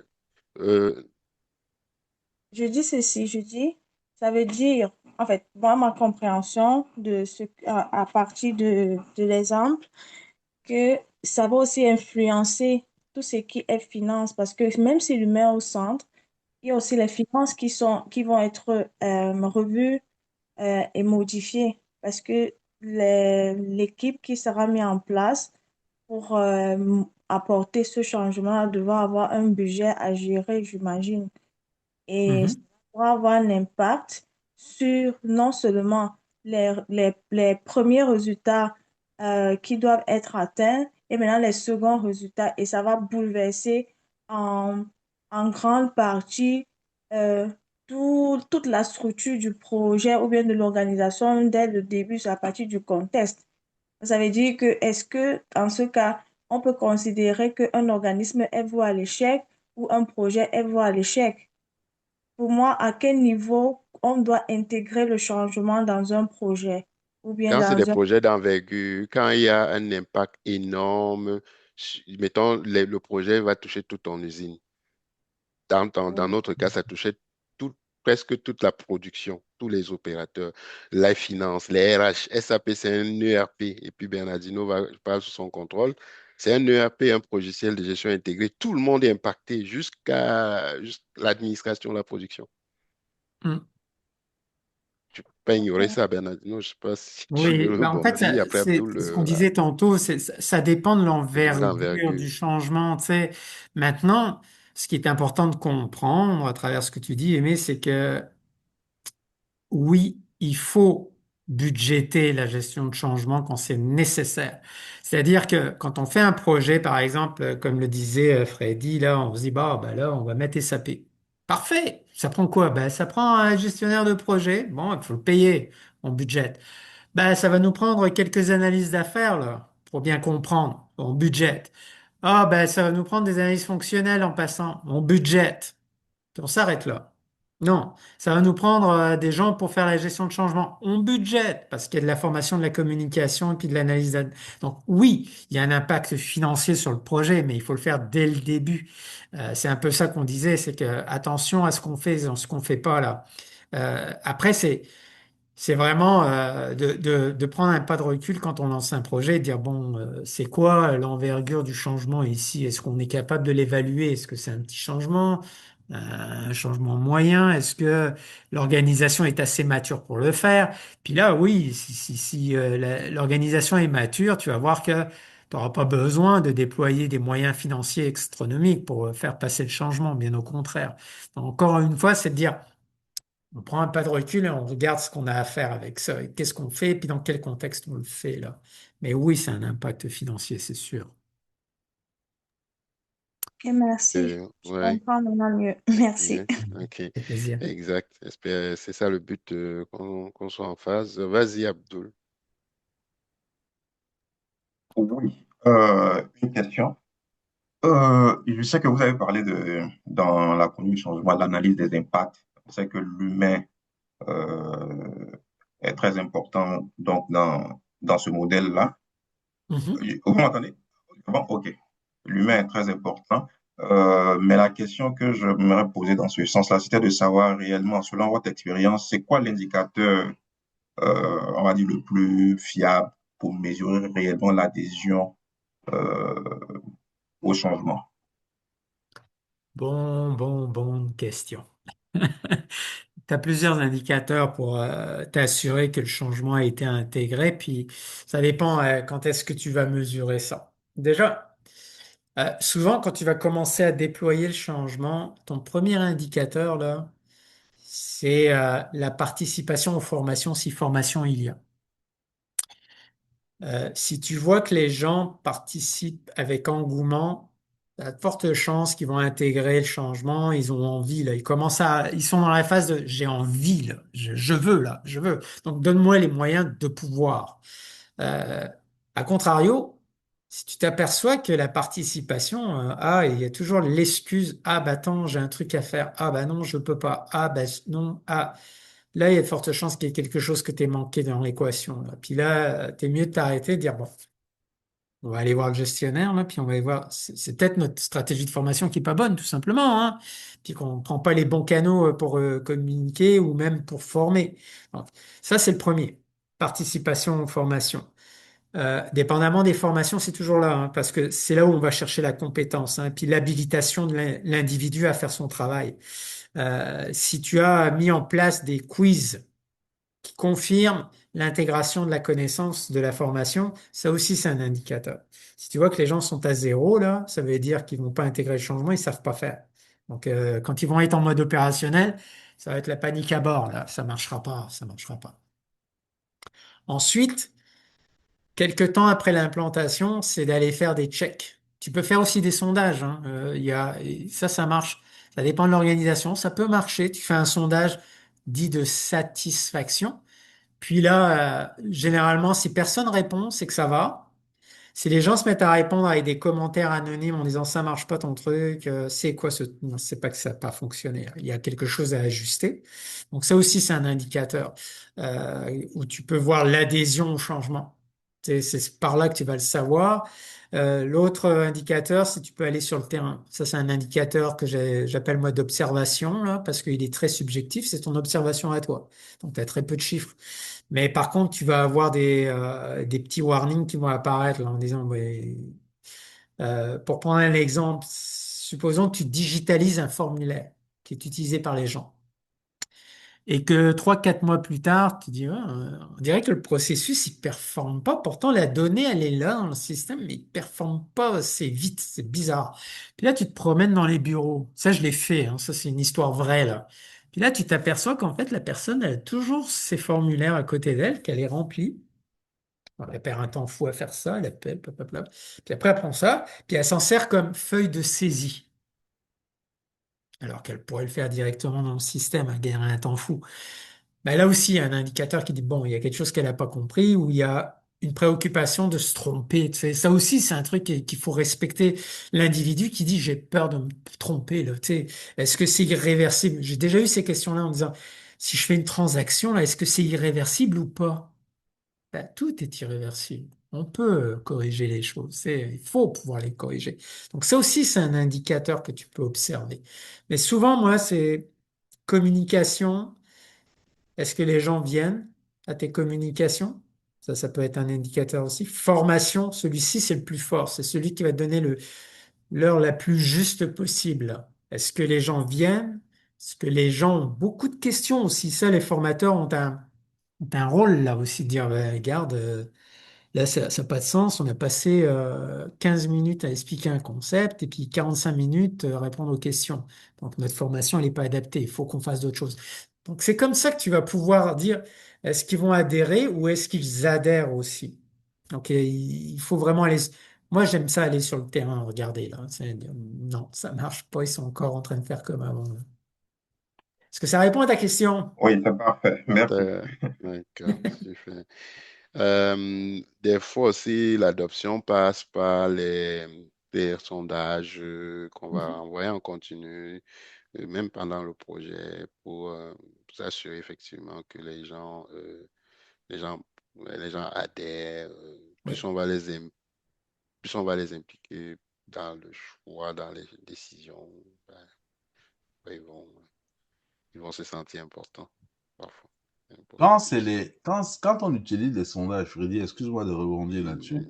Mhm. Quand on utilise les sondages, à quel moment est-ce qu'on trouve que les résultats des sondages sont fiables?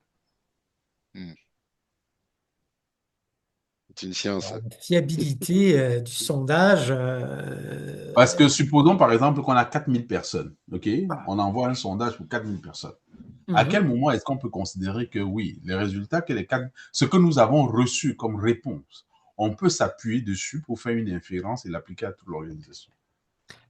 Ben, alors, si on discutait, toi et moi, Bertin, je te poserais une question par rapport à ça. Dire, bon, tes Mhm. 4000 personnes, là, tu les divises comment?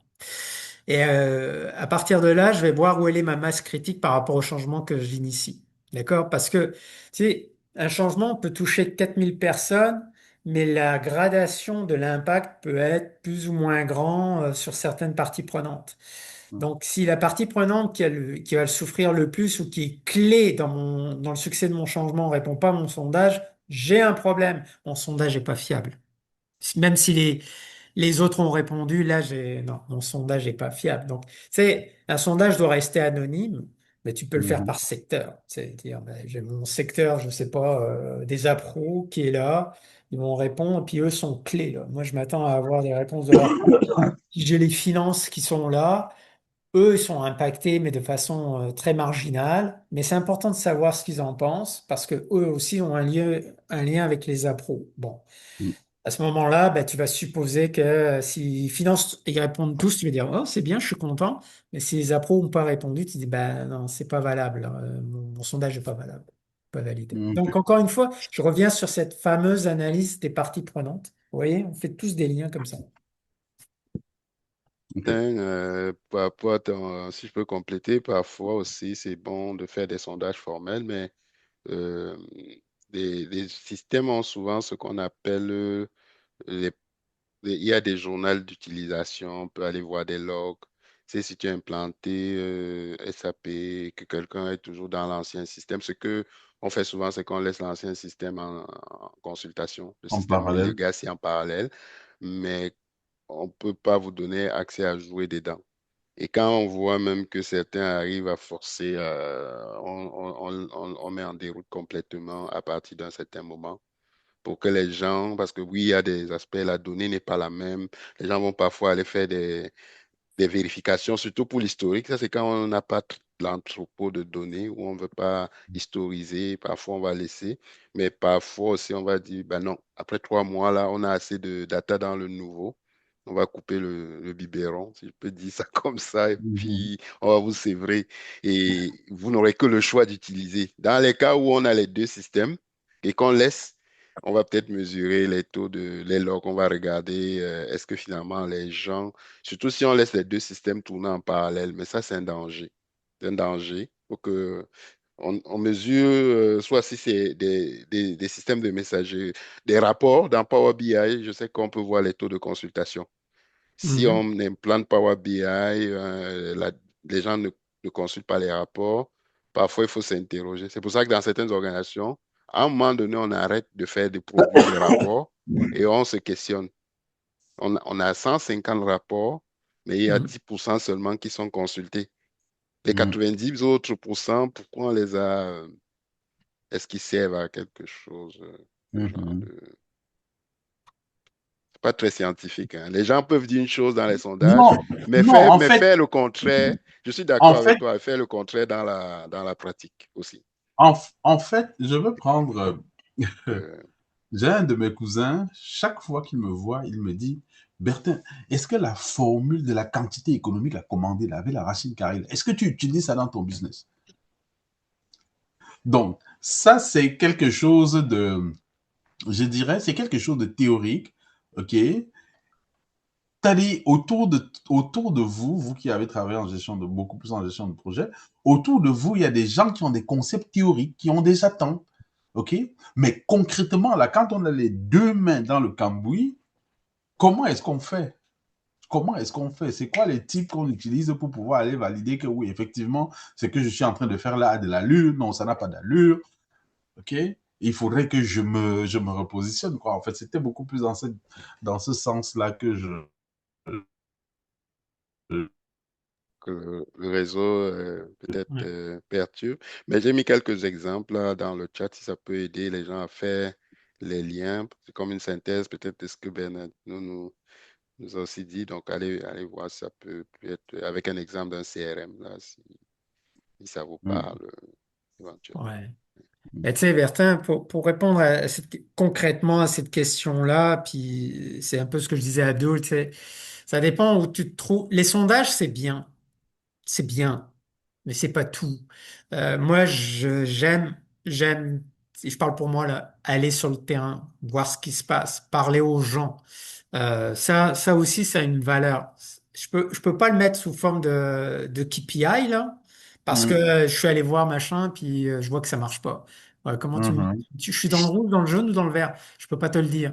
Mais ça marche pas, par contre. Ça, je peux te le dire. Donc, c'est l'observation, la discussion, parce que, tu sais, quand tu as créé ce lien, puis ça aussi, c'est important de créer un lien avec toutes les équipes, ben, au moins, tu as un lien de confiance qui se crée. Et à ce moment-là, les gens sont plus ouverts à te dire, regarde, là, je veux bien, moi, mais ça marche pas. Et voilà Ça pourquoi. marche pas.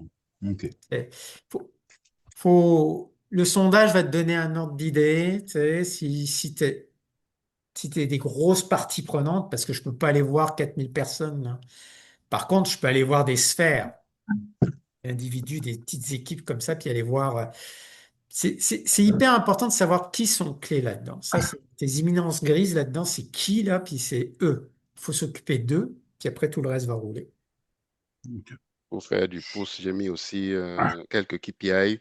L'une des choses aussi que j'ai vues, c'est de voir si avant et après, on a une phase d'implantation souvent et on a une phase hypercare de stabilisation. Et en principe, basé sur les études, sur des cas similaires, on s'attendrait à ce qu'elle dure 3 mois.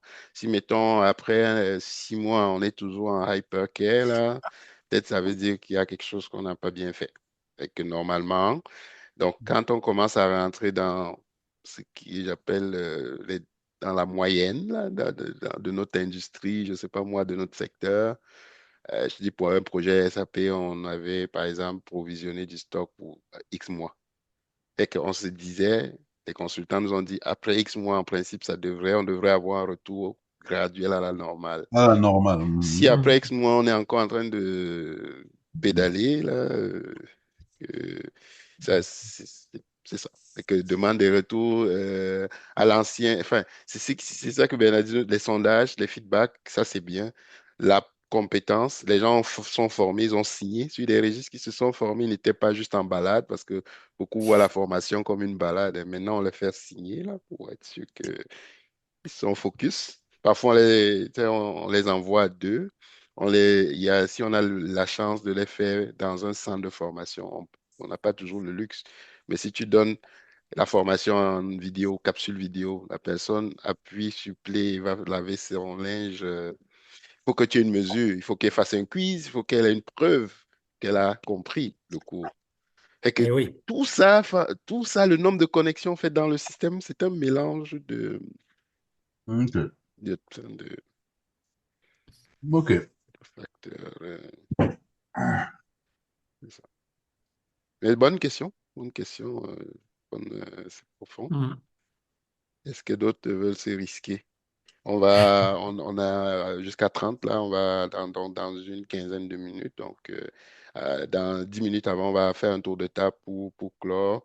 Donc, on a encore peut-être 10 minutes et après, on commence le tour de table. Est-ce qu'à date, vous avez été satisfait de ce que vous entendez ou c'est plus du blabla? Je sais pas. Je nous écoute. Non, disons que c'est très intéressant ce que Bernardino partage avec nous. C'est très, très intéressant. Et comme je dis toujours, ça nous permet de...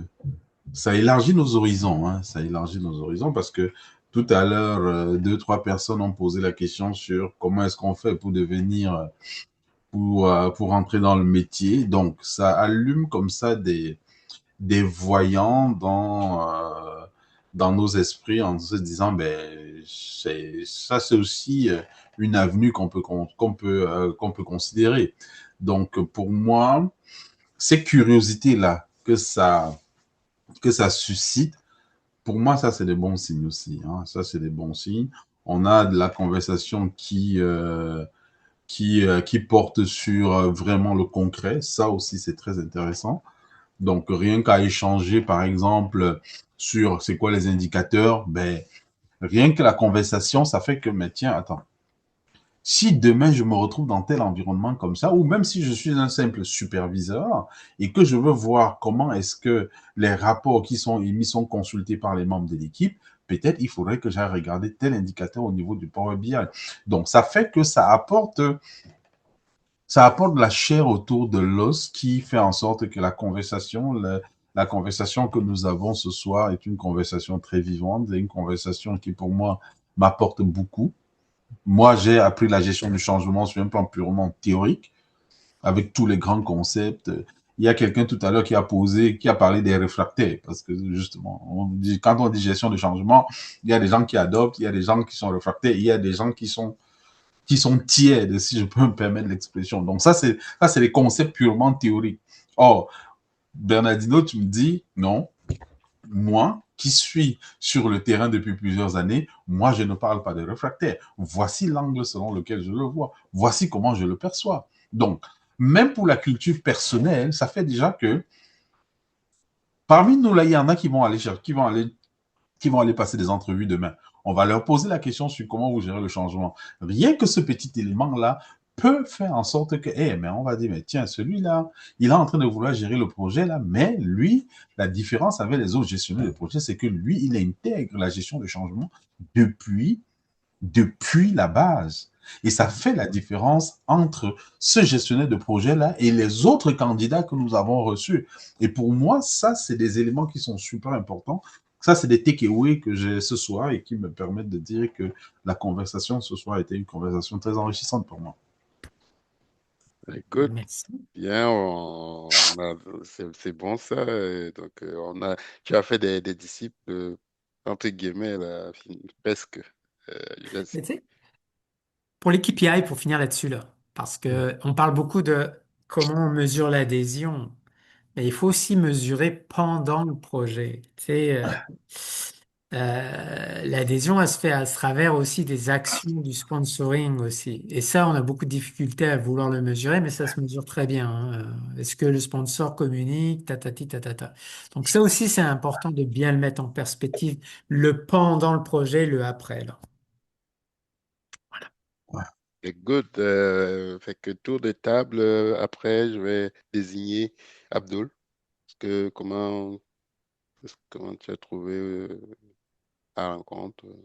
Et je pense que il y a Bertrand qui a résumé parfaitement, hein, les Mhm. échanges. Les échanges étaient clairs et vraiment, ça nous a apporté beaucoup. Et moi, personnellement, il y a des aspects peut-être, on va dire, pas flous, mais qui étaient beaucoup théoriques. Aujourd'hui, avec les questions-réponses, les échanges avec Bernardino, voilà, qui nous apporte des éléments concrets, factuels, voilà, qui nous permettent justement de nous projeter dans des situations réelles qu'on a Réel. déjà vécues et Mhm. peut-être même qui vont nous aider justement dans des situations futures. Donc voilà, c'était vraiment enrichissant. Et j'espère qu'on aura encore l'occasion de pouvoir échanger sur certains sujets, voilà, certains thèmes comme ça. Donc pourquoi pas peut-être des personnes comme nous s'orienter justement vers la gestion du changement, pourquoi pas. Mais je Mhm. pense que c'est quand même des éléments qui donnent à Qui vous donne réfléchir, envie voilà. exact. C'est pas mauvais, c'était intéressant. Oh, peut-être que Merci. ce n'est que le round 1, on va voir, hein. Peut-être que si Bernardino va vouloir faire un deuxième J'ai dit, round. on peut faire une version où vous arrivez avec un enjeu, on en discute en groupe, Ah, là, oh, voilà, avec un ça c'est grand encore plaisir, ça me ferait plus. vraiment plaisir. Ça c'est encore plus. Moi, je peux te dire, je peux parler déjà d'un projet de migration, hein, mais bon, Ah, même si l'entreprise, on ne va pas la nommer, mais je suis sûr que d'autres, déjà, on est dans le jeu. On va se reparler. Là, si les gens veulent un plaisir. cas, moi je parle migration, mais il y a peut-être d'autres sujets que les gens voudront voir aborder. Là, ce sera encore plus incisif. Alors là, ça va être un niveau 2 là, de perforation. Euh, Aimée, est-ce qu'elle veut dire quelque chose? Vous n'êtes pas obligé, hein, mais je nomme juste et puis vous pouvez dire je passe mon tour, c'est comme vous voulez. Que, En ce qui me concerne, j'ai beaucoup appris. mhm. C'est vrai que j'entendais souvent parler de la gestion du changement, mais je n'avais jamais, je trouvais pas vraiment ça très intéressant. Je me disais que c'était juste quelque chose de passager dans la gestion de projet, mais avec les explications que nous avons reçues ce soir, je pense que c'est intéressant et Intéressant. ça me donne des idées. Je me pose la question, est-ce que je ne voudrais pas intégrer ça comme compétence additive dans mon parcours pour avoir un parcours complet, en fait. Ah oui, C'est, c'est ça. Donc, moi, je vois en ça une opportunité, vu que il y a, je sais pas s'il y a beaucoup d'experts, mais c'est ma première fois d'être en face d'un vrai, un vrai expert dans le ce domaine. domaine-là. Exact. C'est vrai. Il y en a quelques-uns, Il y en mais a oui, quelques-uns. je trouve ça intéressant ta réflexion, Aimé, de dire, ah, ajouter cette compétence à mon parcours. Je pense que si tout le monde le faisait, ben moi, j'aurais plus de job, mais c'est correct. Ça serait correct. C'est d'avoir au moins, c'est avoir des réflexes. C'est au-delà d'avoir la compétence totale et l'expertise, au moins avoir certains réflexes dans nos réflexions. Dire, ah, il va falloir Il va que falloir que, je m'assure exact. d'avoir la bonne représentativité de mes parties prenantes, par exemple. Voilà. Moi, Ouais. je dirais bien te situer au sein de ton équipe projet.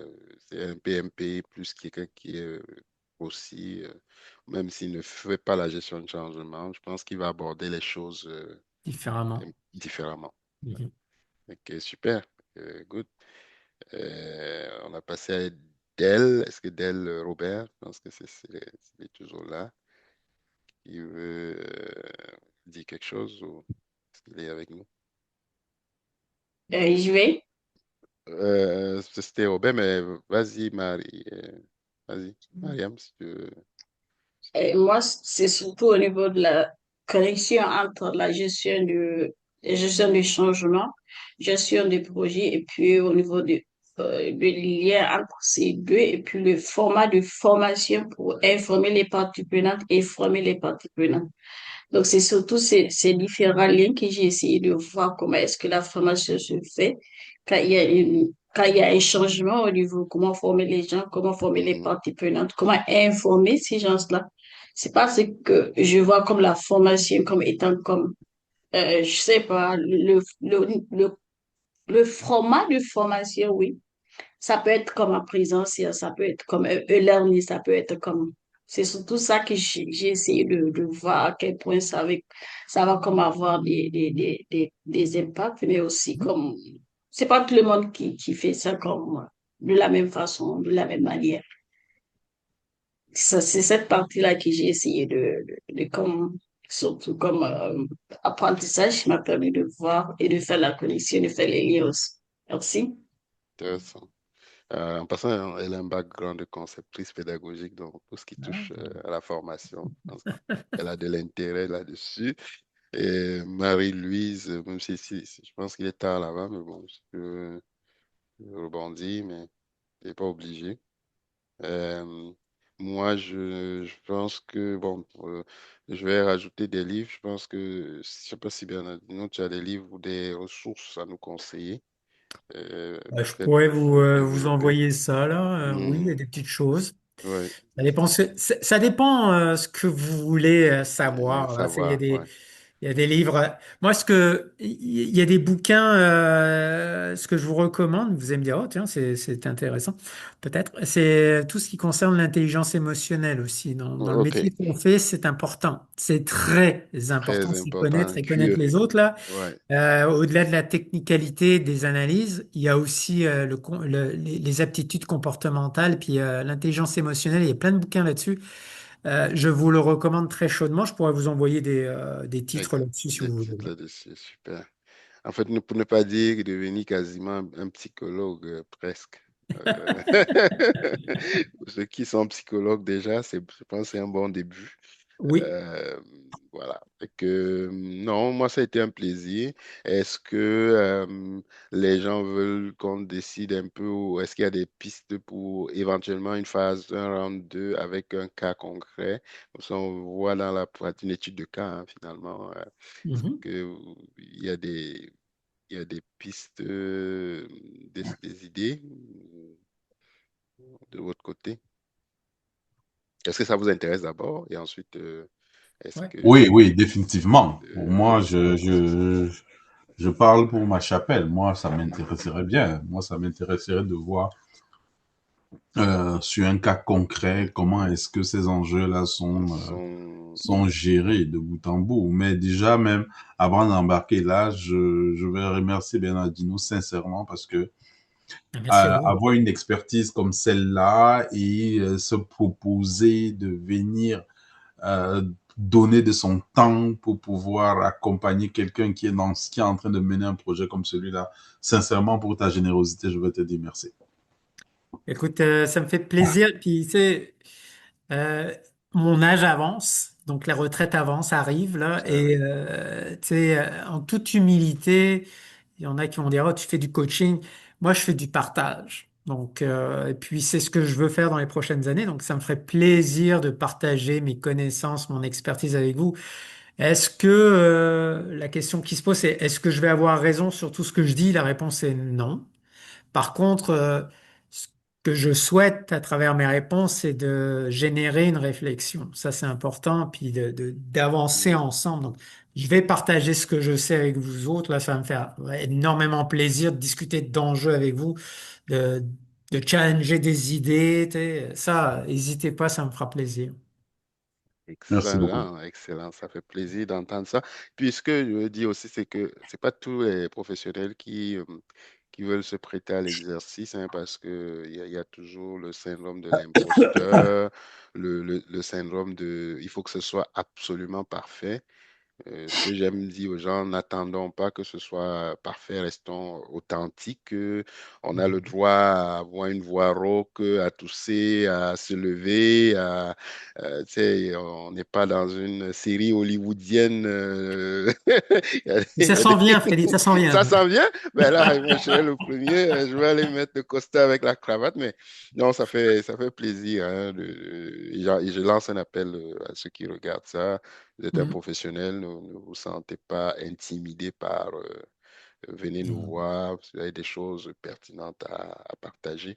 Donc, non, c'est bon. Moi, je pense que ceux qui veulent un sujet, moi, de ce que j'ai vu dans ma petite pratique, quand même, là, c'est que les projets de migration, c'est l'un des projets inévitablement. Ça peut être des projets intéressants. Mm. Bernardino a fait probablement plusieurs projets de migration aussi. Ceux qui n'ont pas un background TI, c'est pas grave, mais si vous pensez que vous utilisez un système, ça peut s'appliquer à tout système. Pense, Ouais, un CRM, peu peu importe, importe, peu importe. peu Donc, importe. si vous êtes d'accord, on peut. Et puis pour ceux qui n'ont jamais assisté participé à un projet de migration, ben, ça pourrait vous donner un avantage concurrentiel, même en entrevue, hein, comme Bertin disait, de voir comment ça se passe concrètement Puis ceux qui aspirent à devenir consultants SAP pour devenir, faire du fonctionnel, ce serait intéressant. Donc voilà, il est 21h22. Bernardino, est-ce qu'il y a quelque chose que tu aurais voulu qu'on aborde et qu'on n'aurait peut-être pas abordé? Des gens qui Euh, se posent la question sur leur carrière en gestion de changement, je suis sûr qu'on va m'interpeller. Ça paye combien, mettons? Le salaire, Pas assez, pas assez, voilà, je pas ne sais pas. assez. Qu'est-ce que tu dis? Je te Non, taquine mais là. tu sais, Oui. je pense que c'est un métier qu'il faut faire avec passion Passion. pour bien le faire. Maintenant, si on prend un pas de recul, on reste objectif, c'est pas assez Oui. payé par rapport à d'autres métiers, dans le sens que vous accompagnez un changement, donc vous accompagnez un succès, là. Hmm. Si vous vous plantez, ben, ça va être compliqué d'avoir du Compliqué, succès. du succès. Donc, on n'est jamais assez bien payé. Mais plus sérieusement, on ne deviendra pas millionnaire, mais c'est bien payé quand même. Tu sais, Hmm. c'est pas c'est un revenu qui est acceptable et accepté. Le tout, c'est de le faire avec passion, là. Parce que si on le fait comme je dis, pour l'argent, Hmm. ça devient ennuyeux assez vite. Non, mais c'est ça. Fait qu'il faut un peu de passion et l'argent suivra. C'est ce qu'on. Oui, Beaucoup ça de va avec. passion. Beaucoup Beaucoup de de passion. passion et Passion. le reste suivra. Ça, c'était un peu ma question pour te taquiner un peu là, parce que Oui, je sais. souvent, Ben, les si tu gens. peux y aller, Il y a des hein. gens qui me disent, bon, CAPM, ça paye combien? Mais si tu n'as pas fait de projet, tu n'as pas délivré de la valeur, l'emploi, il ne paye pas une certif, il paye de la valeur. Donc, Mm. commençons par avoir une expertise et Exact. ensuite on ira la monétiser. Mais souvent, on dit, ah ben, je vais aller faire proxy demain, puis je vais faire 100 000, 200 000. Donc, souvent, c'est la Non, mais réflexion comme. c'est exactement ça. Hmm, Faut être patient dans la vie, là. Puis hmm, le temps, les expériences, les obstacles, les échecs les vont faire échecs. que on va avoir une valeur sur le marché, là. C'est Ouais, tout. C'est aussi simple que ça, c'est là. aussi simple que ça, voilà, c'est ça. C'est pas l'assertif contribue, qu'elle soit proxy, PMI ou autre, contribue, je pense, à avoir les bases. Oui, Et je pense qu'après, ben, il faut les contextualiser, oui, exactement, par la suite. exactement. Oui. Et l'IA, mettons l'IA aujourd'hui, l'IA en gestion du changement, qu'est-ce que t'en dis? Parce que on est quand même à l'ère C'est un bel outil. c'est ça, hein. Tu me l'avais déjà Non, je dit, pense mais que je c'est reviens un dessus. outil. Faut que ça reste un outil. Attention de ne pas demander à l'IA, fais-moi une stratégie de gestion de changement sur tel projet. Il n'y arrivera pas parce qu'il n'a pas le contexte humain derrière. Puis la saveur culturelle de l'entreprise. On n'en a pas beaucoup parlé de ça, Il de n'y en la a pas beaucoup culture de de la culture, l'entreprise, ouais. mais ça pourrait être un beau sujet. La culture de l'entreprise prend beaucoup de place dans le changement. Là. On ne fait pas un changement chez Bell comme on le fait chez Bombardier. Bombardier. C'est deux cultures différentes, c'est deux approches qui vont être différentes, mais on va faire de la gestion de changement pareil, mais on va considérer ces éléments-là. Donc, c'est pas mal ça là, que je te dirais Que là. tu dirais là. Et il y a même les projets internationaux, hein, c'est une autre perte de manche après aussi, Oui. effectivement, en contexte Mais international. l'IA, il faut que ça reste un outil avant tout de Avant tout. communication. Si vous savez pas bien rédiger, ben, ça va vous aider à mieux rédiger, tu sais, par exemple, vos communications. Pour Ça, c'est bien. communication, oui, ça c'est C'est bien. super. Ah ben écoute, on a des sujets. Moi, je vois des sujets des sujets qui naissent, qui poussent. Alors, ça ne manquait pas, hein. En tout cas, ils étaient au moins une dizaine, voire plus. Là, ne manquait pas la série 2. Je vais arrêter là pour aujourd'hui. Et puis,